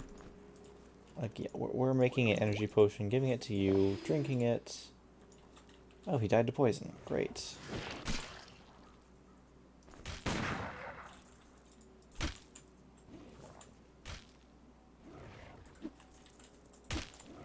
Not sure how it decides specifically who to target when you're hitting them with a single target ability.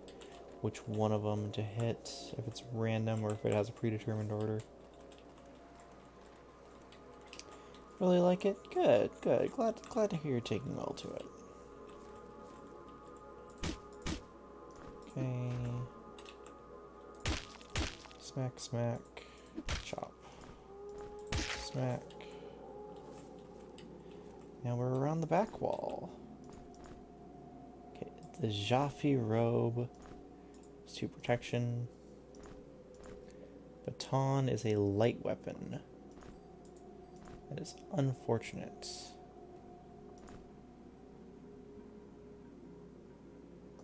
Though it is probably better than a branch.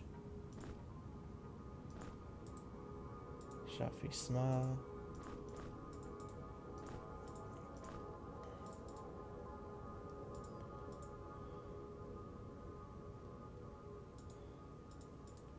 Some of these items have set bonuses, some of them don't. And heck, if I remember which ones do or don't, they generally don't apply until after you have, like, every single piece, some of which are, like, 4 or 5 piece sets.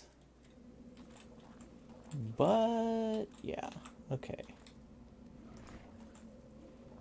Yeah. Torch, no torch. Torch, no torch. Torch. Red. I believe this is where we heard the enemies moving around. Hey, there's that guy. Always terrifying to see. There is no turning back, it says. It's a rat man. And he's throwing knives.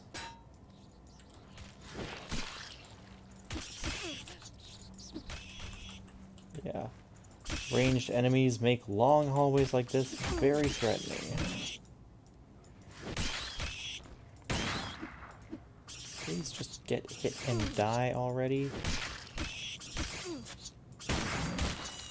Ah, these drawn out fights take so long and they're just miserable. I fought him all the way down that hallway.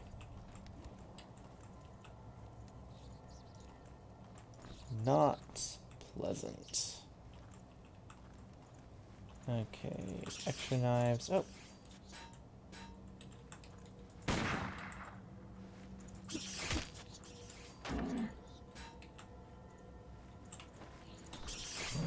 Oh no, I'm trapped.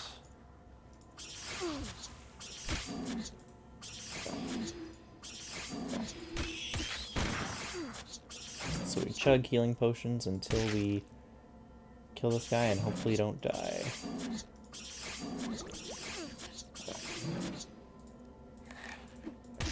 Didn't mean to eat the egg, meant to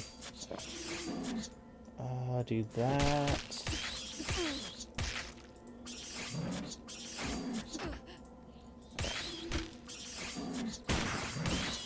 That consumed a lot more resources than it needed to.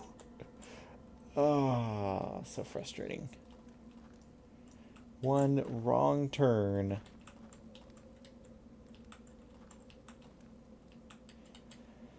One wrong turn down a corridor and suddenly you are trapped with your back against a wall and getting wailed on for a lot longer than you really need to be.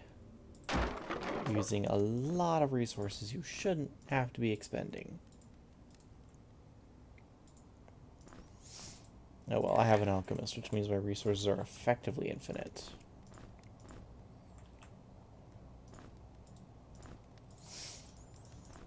Scroll of Shields.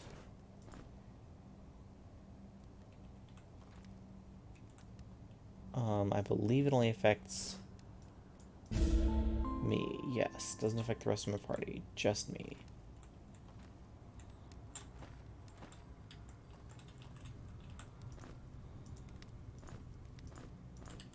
Well, I'm not coming back here anytime soon, so might as well loot their torches. So This place says no turning back.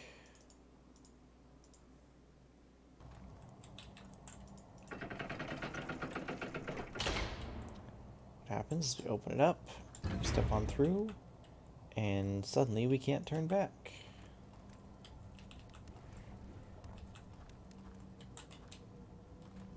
We're now in a room with seemingly no way out. Press that button, we can move forward. 4 plagues. So this is one of the small areas which is like a sub-dungeon, where it's separated into separate areas, each with their own separate puzzles and rooms and the like. It's really fascinating, and then it's like, hey, if you can't solve it, no worries. Come back later when you might be able to. But if you can figure it out, great. 4 plagues are battle, disease, cold, and famine. So what we need to do is place an item which will solve all 4 of the plagues. A weapon for battle, food for famine, I believe a potion for disease, and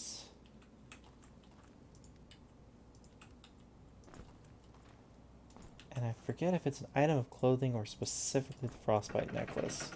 Yeah, the frostbite necklace. That gives us the spider silk cloak and the potion of willpower. The potion of willpower is going straight to my wizard, who needs all the energy they can get. And then we can reclaim the items. Spider silk cloak was +5 evasion, -2 strength.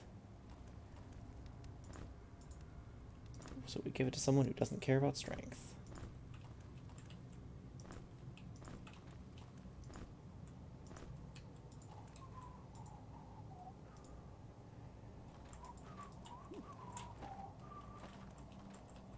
And just like that.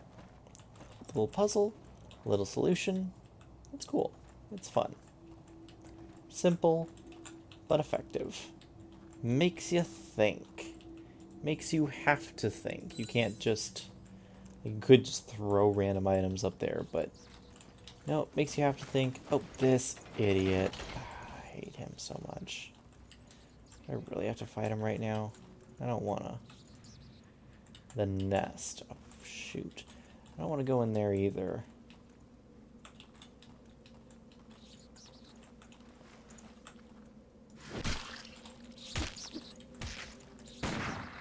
Miss.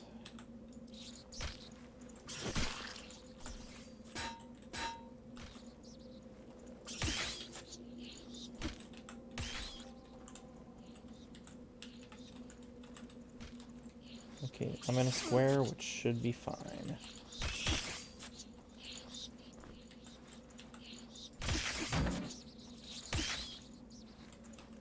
As long as I'm quick enough. Yeah, and see, if I try to move to him, I get slashed. So I need to wait for him to move to me, and then hit him while he's moving, and then run out of the way. Combat is a game of patience and quick reflexes both.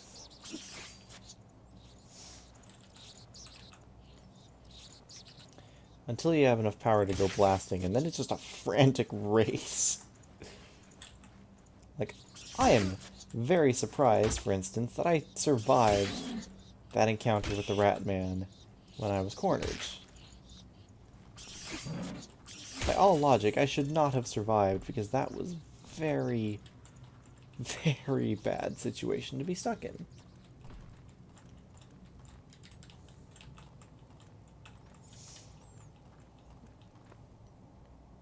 So double checking if I'm recording. Yes, I am. Cool. Philosopher's Stone is the name of this puzzle.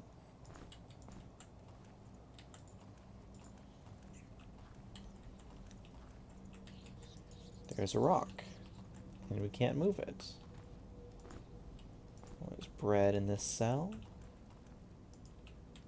Nothing in this cell. So if we put something in that cell, then suddenly, magic. There's a machete. Another light weapon. With a high cooldown.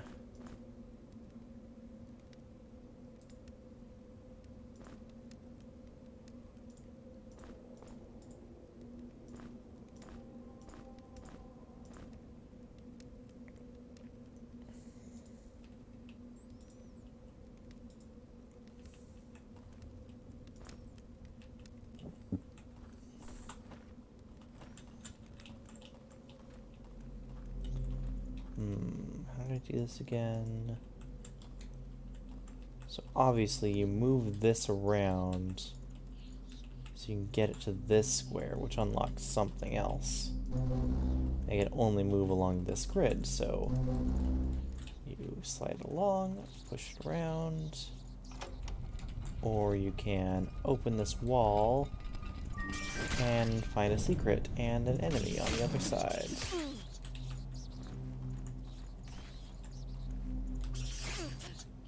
Almost got myself trapped yet again. I'm playing like an idiot today.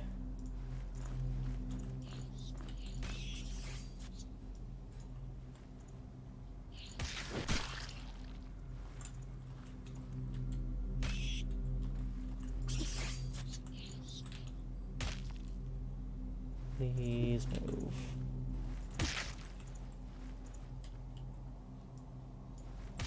Please move. Please get lit on fire for longer than 2 seconds. There we are. Every one of these I kill, I get another throwing knife. That's pretty good odds. Okay, leather brigandine. Probably better than the sandal hide vest. Yeah, slightly.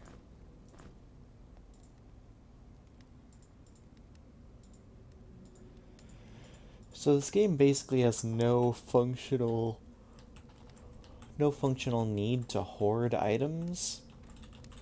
It's like you have what you need. If you can use it, great. If you can't use it, why are you holding it? There's actually a secret button here to open up the wall behind here, and oh no, it's a room of 4 undead, and they have immunity to poison because they're freaking undead. Of course they have immunity to poison.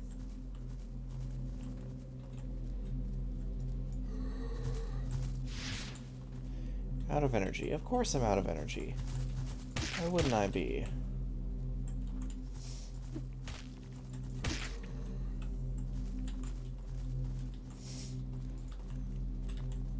So we put them down where we can, how we can.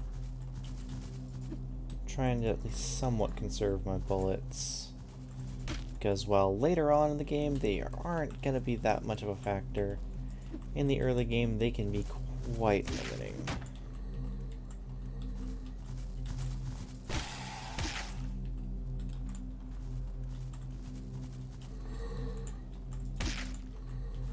Ooh, nice critical. I do actually take bonus damage from fire, so I might as well. But it doesn't seem to be necessary in this case. And sometimes multiple enemies like that are a good thing, because you can get a lot of experience from them. And then get to the secret, and it's a potion of vitality, which I feel like using right now. Here's your potion. Good to save for later. And then we open this portal. No. Nope, I remember this part. I am saving before I do it. Actually, I'm not just saving before I do it, I am running back to the save crystal. Because I am not taking this fight with my current HP and MP. That is not happening.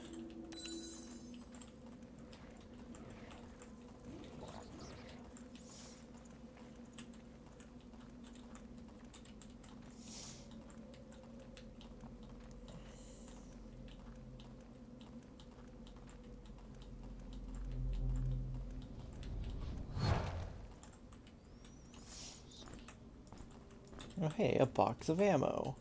I wonder if this is going to be used anytime soon. Blood drop cap.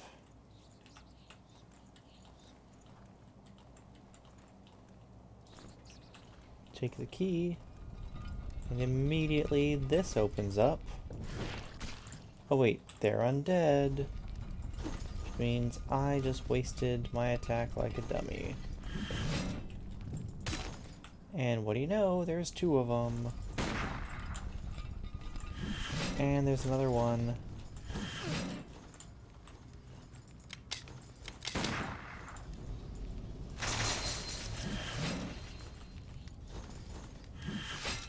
In theory, you can hold out in fear. In practice, not really. Not without a lot of potions, because... yes, I'm not so grounded. I am still getting hit in the face many times, and now I'm dead. As you can tell. This room sucks. Game over.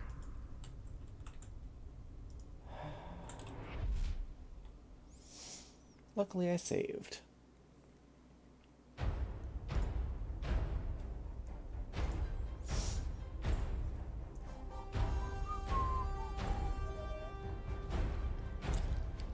Let's not do that room right now. Let's do the nest instead. Yeah, I was real sad when I feel like that's my better option. Actually, if you want to see what's down this pit, it's death. It's misery. It's pain. It's getting surrounded. We have some broadhead arrows and a firebomb.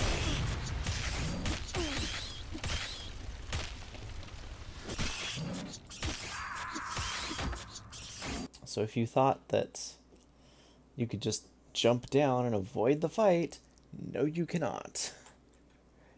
No you cannot, indeed.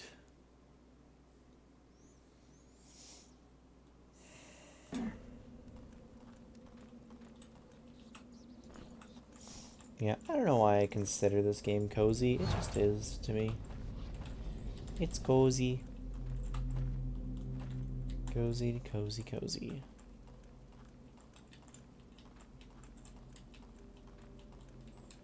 Yep, and for however powerful you think you are, this game will prove to you you are not.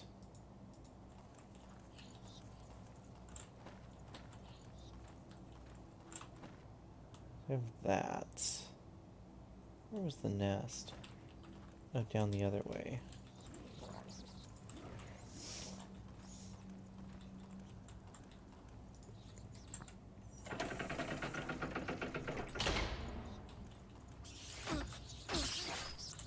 It's a lot of rat men. Welcome to the nest.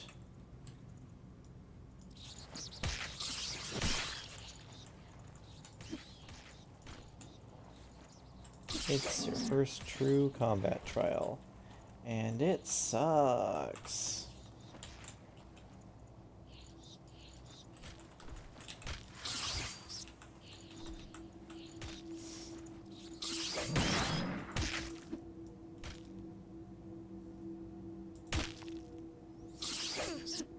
Theoretically, I'm safe standing here, because I can just restore myself, but I can only restore myself once, so... better do it at the right time. Now seems like a good time. Welcome to one of the worst saves in history.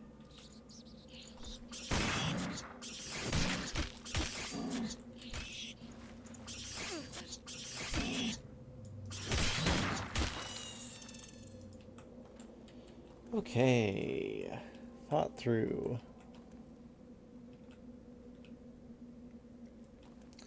Alice, I just got one message from you, but I've not been getting messages.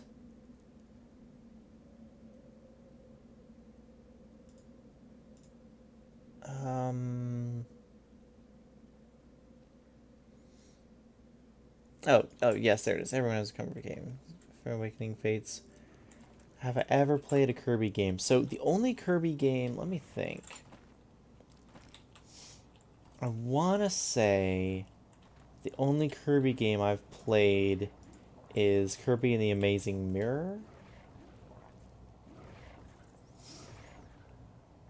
which is a great game. Well, I'm not getting heavy weapons right now, so let's put a point into armor. Yeah, not lagging. Okay. I just, like, wasn't reading chat quite right, and so I was a little confused. That's on me, not on you.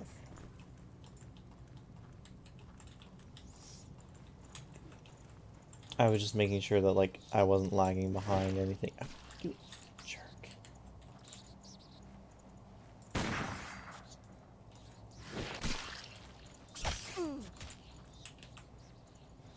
Okay, now we're in the square room. Everything's fine, right?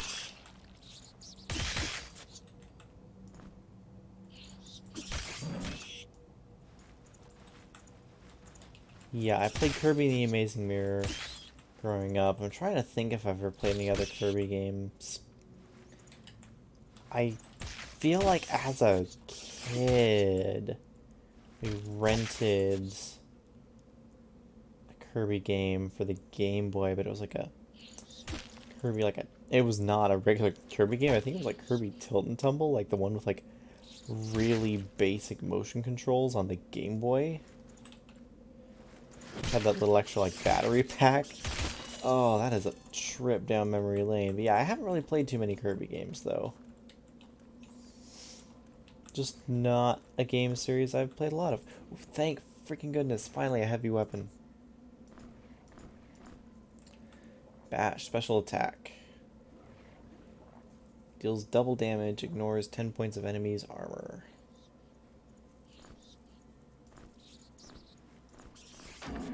Don't mind if I do.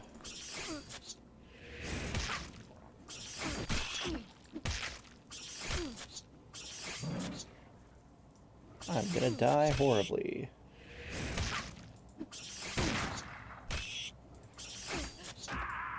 Yeah. Sounds about right. I'm doing horrible.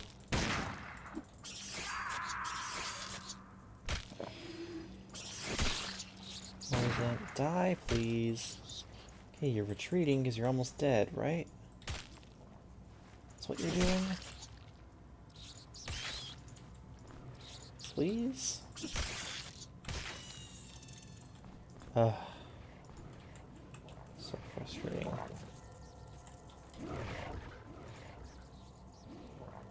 So technically have this guy who I can... Oh, they're weak to poison.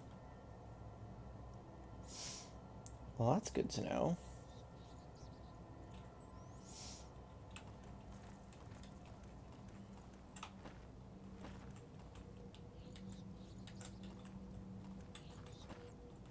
So I want to retreat back this way, lock the door behind myself, and rest until the crystal's accessible again.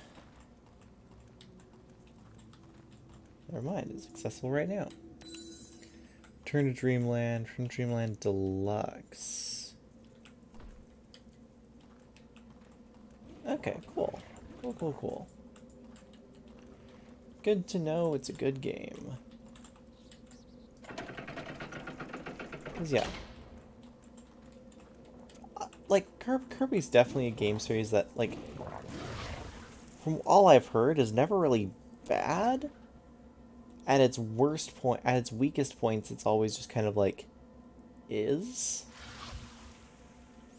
I'm just gonna keep doing this because he just wants to give me a hug, and I'm not into that right now. Pop. Goes the morgue.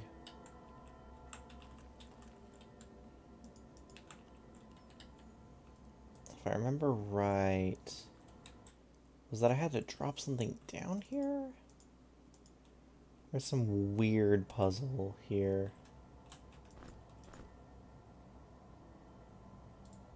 And I don't quite remember exactly how it works out.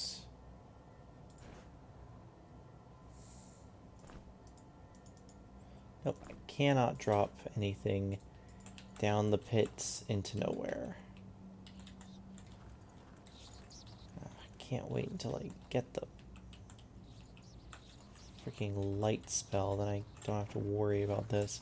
Maybe this is why I should have rushed to...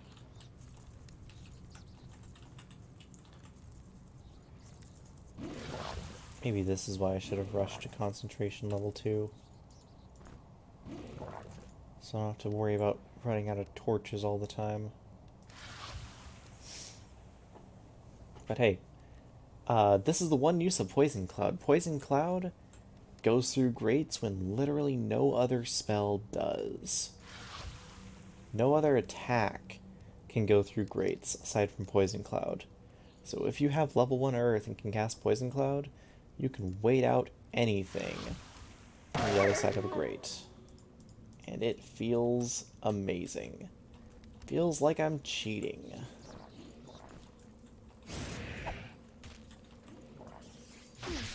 Out of mana. Oh. See that noise.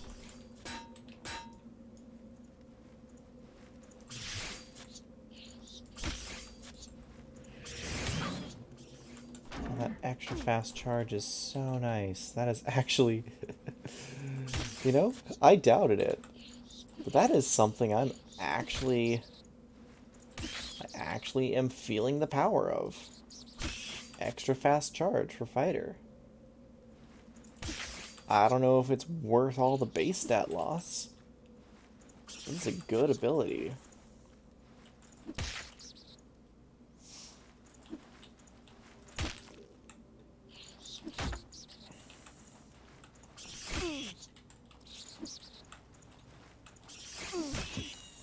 There we go. Die, please. Thank you. Mudwort.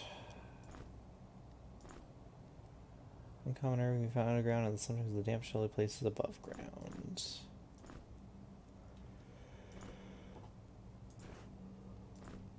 I think they can copy in bags as well.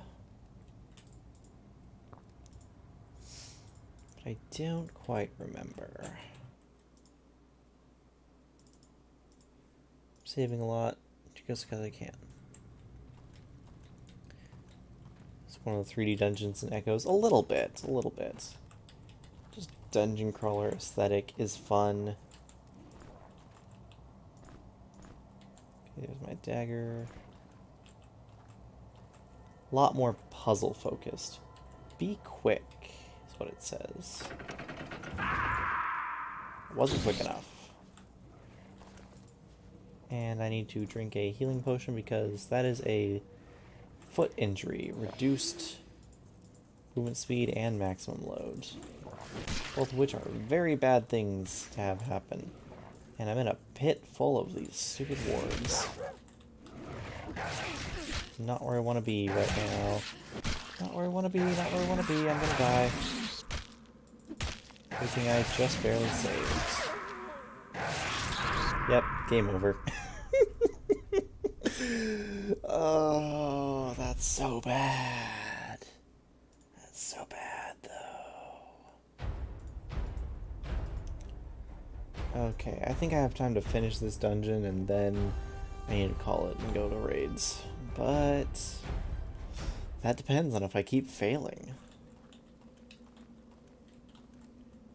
How do I still have that stupid horn on me? That's never going to be useful.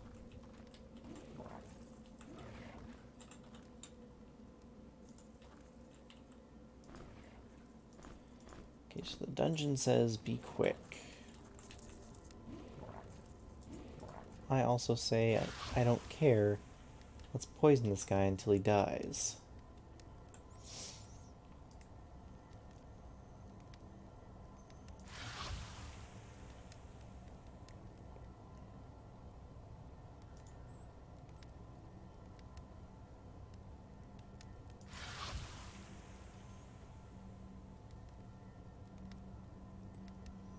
Come on, any minute now. There we are. Energy potion. Okay, there's a button over there. Taking the torch does nothing.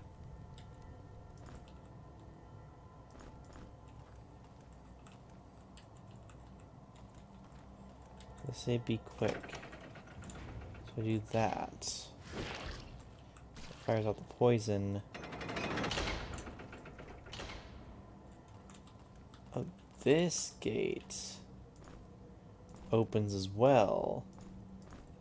Meaning if I hadn't killed these wargs, they would be let loose. Wonderful. So yes, I click the button, back out, follow the bolt in, grab the power gem, and now we're stuck in here. Press the button.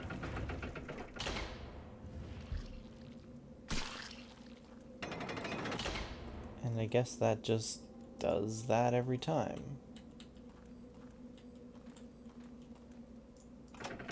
Click, falls, puts back up, poison bolt comes through, door closes. Every time.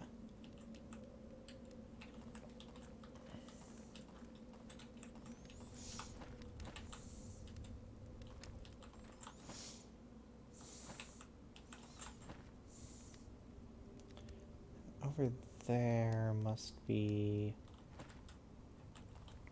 Oh, this door opened too. Good to know. Eat an egg. Eat a bread. Nothing else here. Pull the lever. Ah, that's how it feels. Okay. So I'm torn between wanting to explore the lower level and wanting to absolutely not explore the lower level. Oh, hey, a button.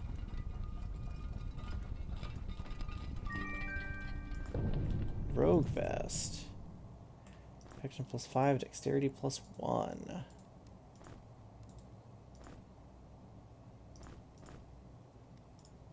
Goodbye, tattered shirt.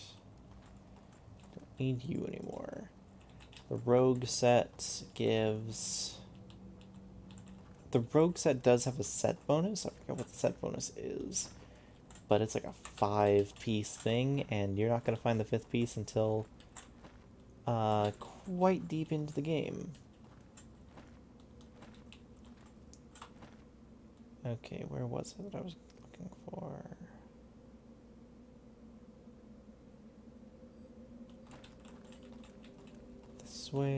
This way, and yes, the Philosopher's Stone room.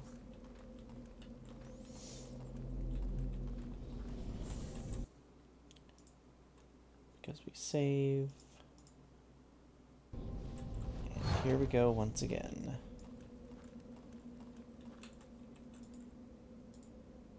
We make sure... Okay, at this point, we just make sure people have potions.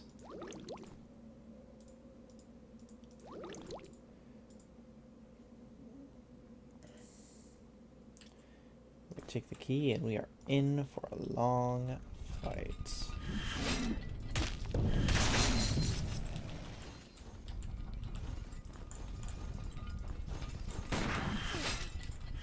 Up and dead already.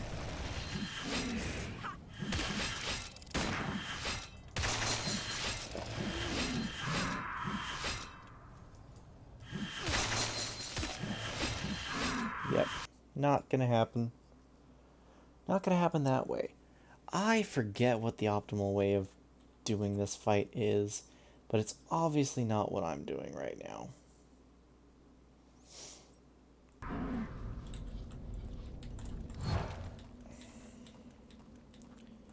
Do I just take the key and run?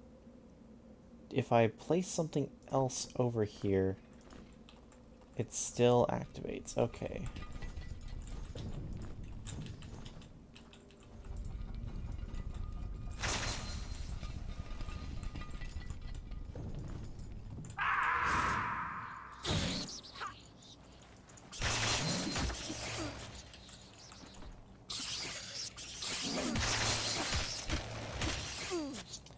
Yeah, this is basically welcome to...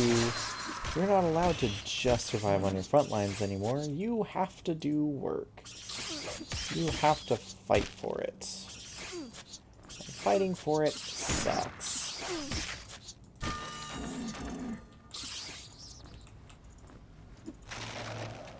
If I freeze that guy, we can maybe escape?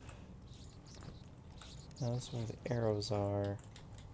Where a firebomb is.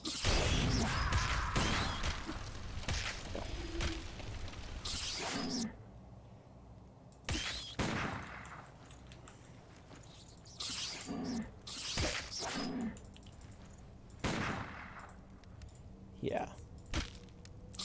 This ain't it, Chief.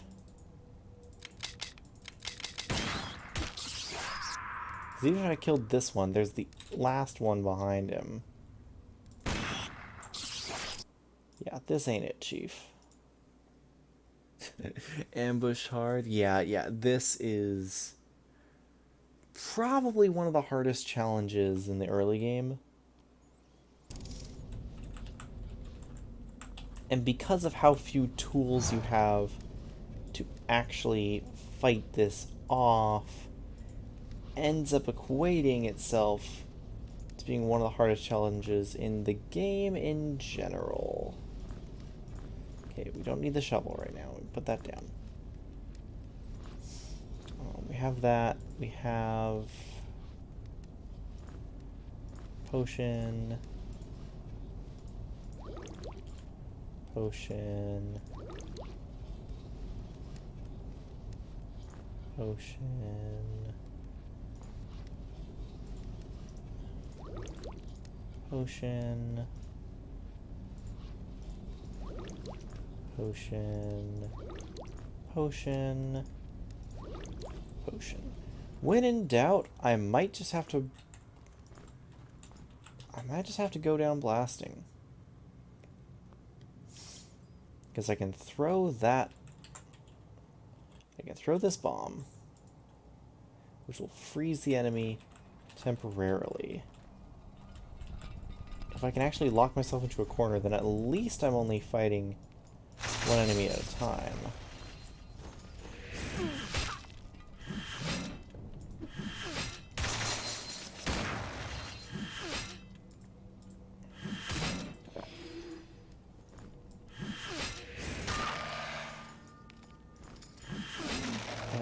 Oh, they're freeze immune? You gotta be kidding me. Well, that wasn't ideal. And I'm just as dead as I was last time.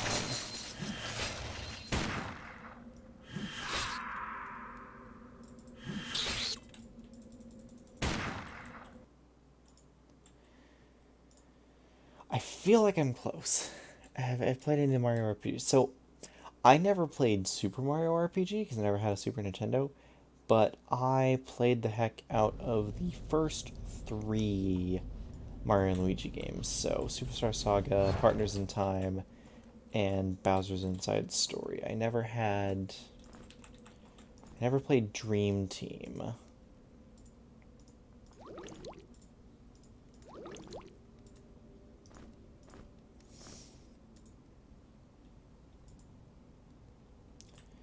Never played Dream Team.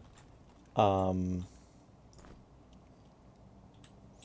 so obviously the Frost Bomb is not my friend here.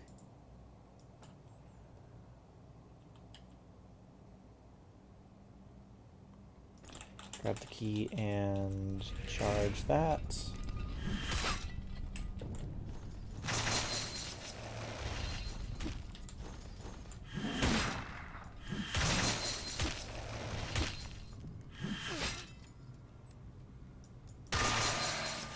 Okay, good.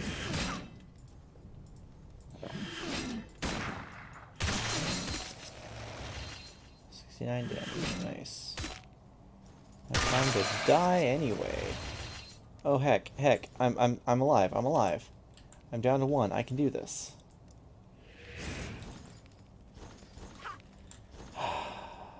Finally.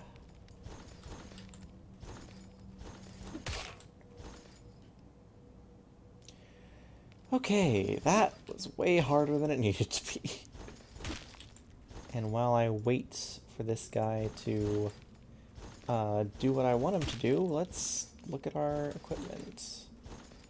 What are our abilities? Athletics wouldn't be bad. Accuracy, I think I'm still okay on accuracy. Just want an extra point in armor? Yeah, extra point in armor for you. Oh, shoot. I'm gonna start getting heavy armor.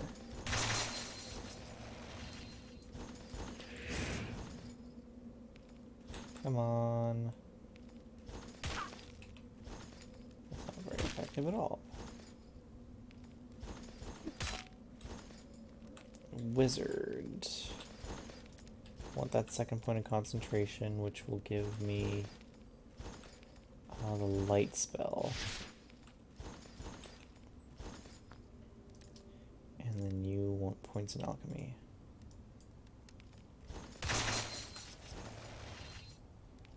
Okay.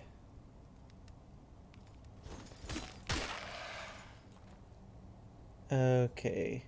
Martin Luther James Baller. Yeah.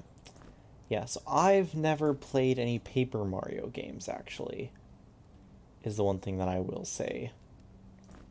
Is a hole in my experience. I mean, okay.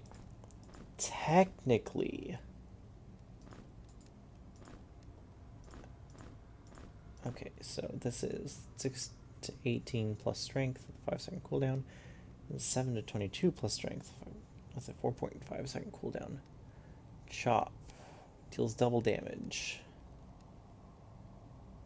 Versus this deals double damage and ignores 10 points of enemy armor, but it's even heavier.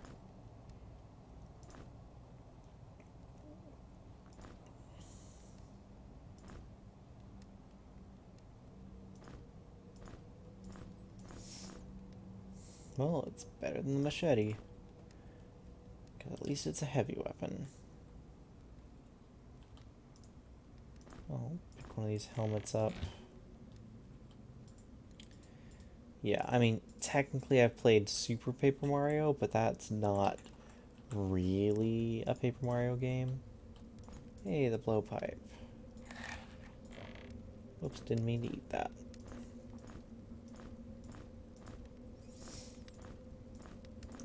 Okay, let's put this all over here. Don't actually need any of that. Yeah, that's fine. Oh yes, this button opens this door, which I think is the way out.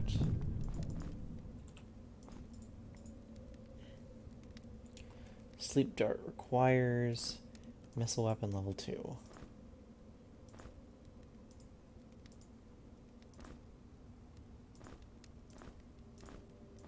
So if I want to use these darts with the blowpipe as a good reusable weapon now for me to have.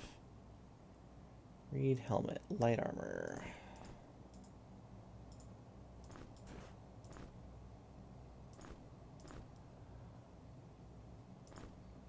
Torch. And to evasion. Well, better than the leather cap. Not by much. Just a little bit. I think Reed armor has a set bonus, but once again, can't be entirely sure because I don't fully remember. What's in the bag? Oh, it's the compass. Only important in old school mode, and even then. I had more equipment than I could carry, so I buried some of it right between the 2 lanterns in eastern Twigroot Forest. And it's lockpicks. So that wasn't the one. There was another one then in Twigroot Forest, I swear. I'm thinking there is, at least. Okay, either way. I have the light and darkness spells, which means I don't need torches for the sake of being torches anymore, because I just cast the light spell and suddenly I'm good.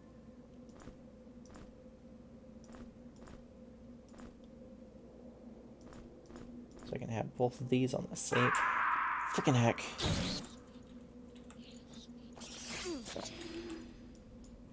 I didn't save, did I?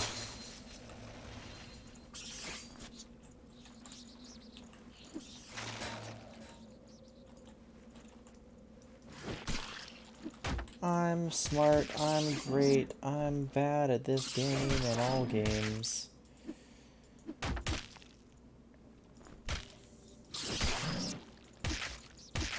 You're saying poisoned, but somehow I don't believe you. Oh no. Why am I such an idiot? Oh, why am I such an idiot when it comes to just pressing buttons too quickly?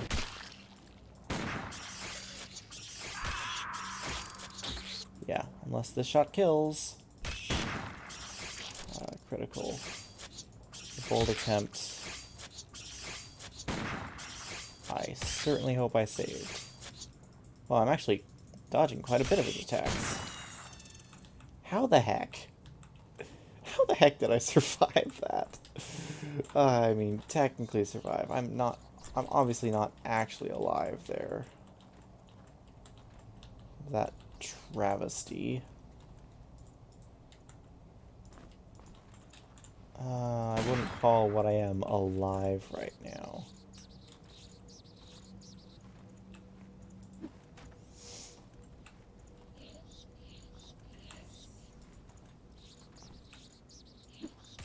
Skill issue indeed.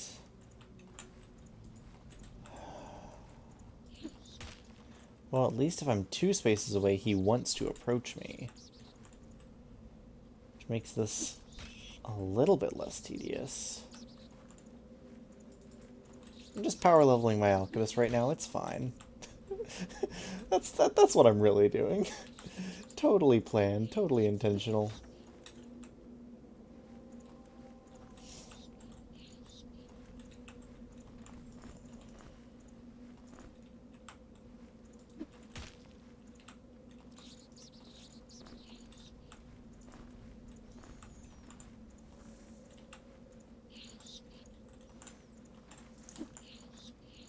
Can't reach. Oh yeah, because he's in the back row.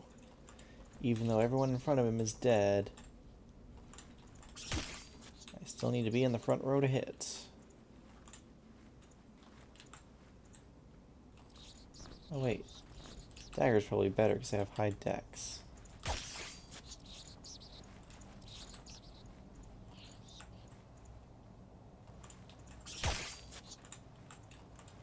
Man with fire here.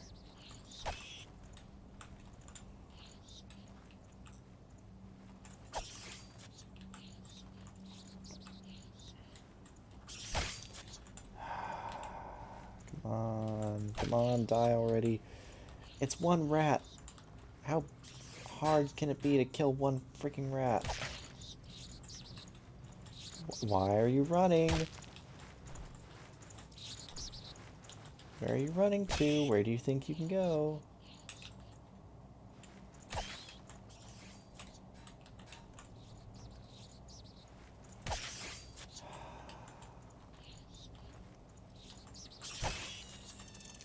Okay, thank freaking goodness.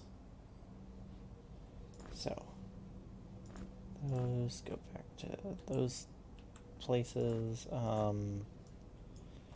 Get dragged back to the back. How do I get up from here?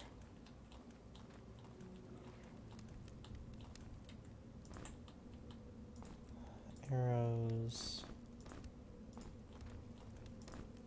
Firebomb, that'll be nice.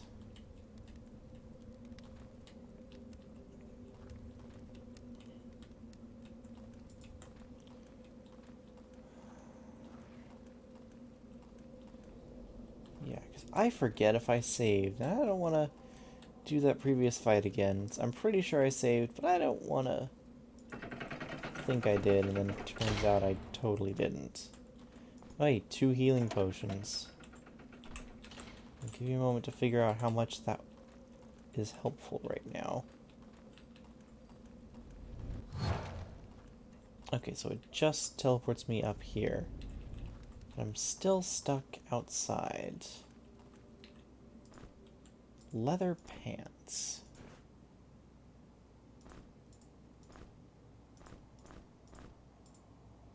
We don't have pants, so now you have pants.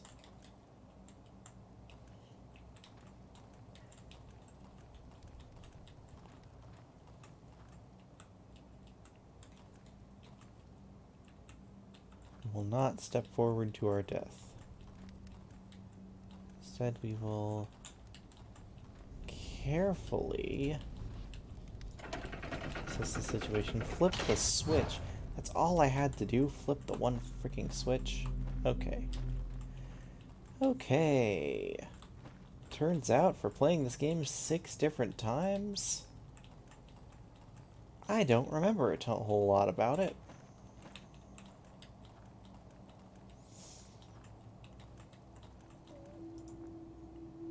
Yep, and with that, I am exhausted and it is raid night. So you all have a safe trip, safe night. Have a good night, be safe, and I'll see you guys next time. This is Mithril Zenith, signing out.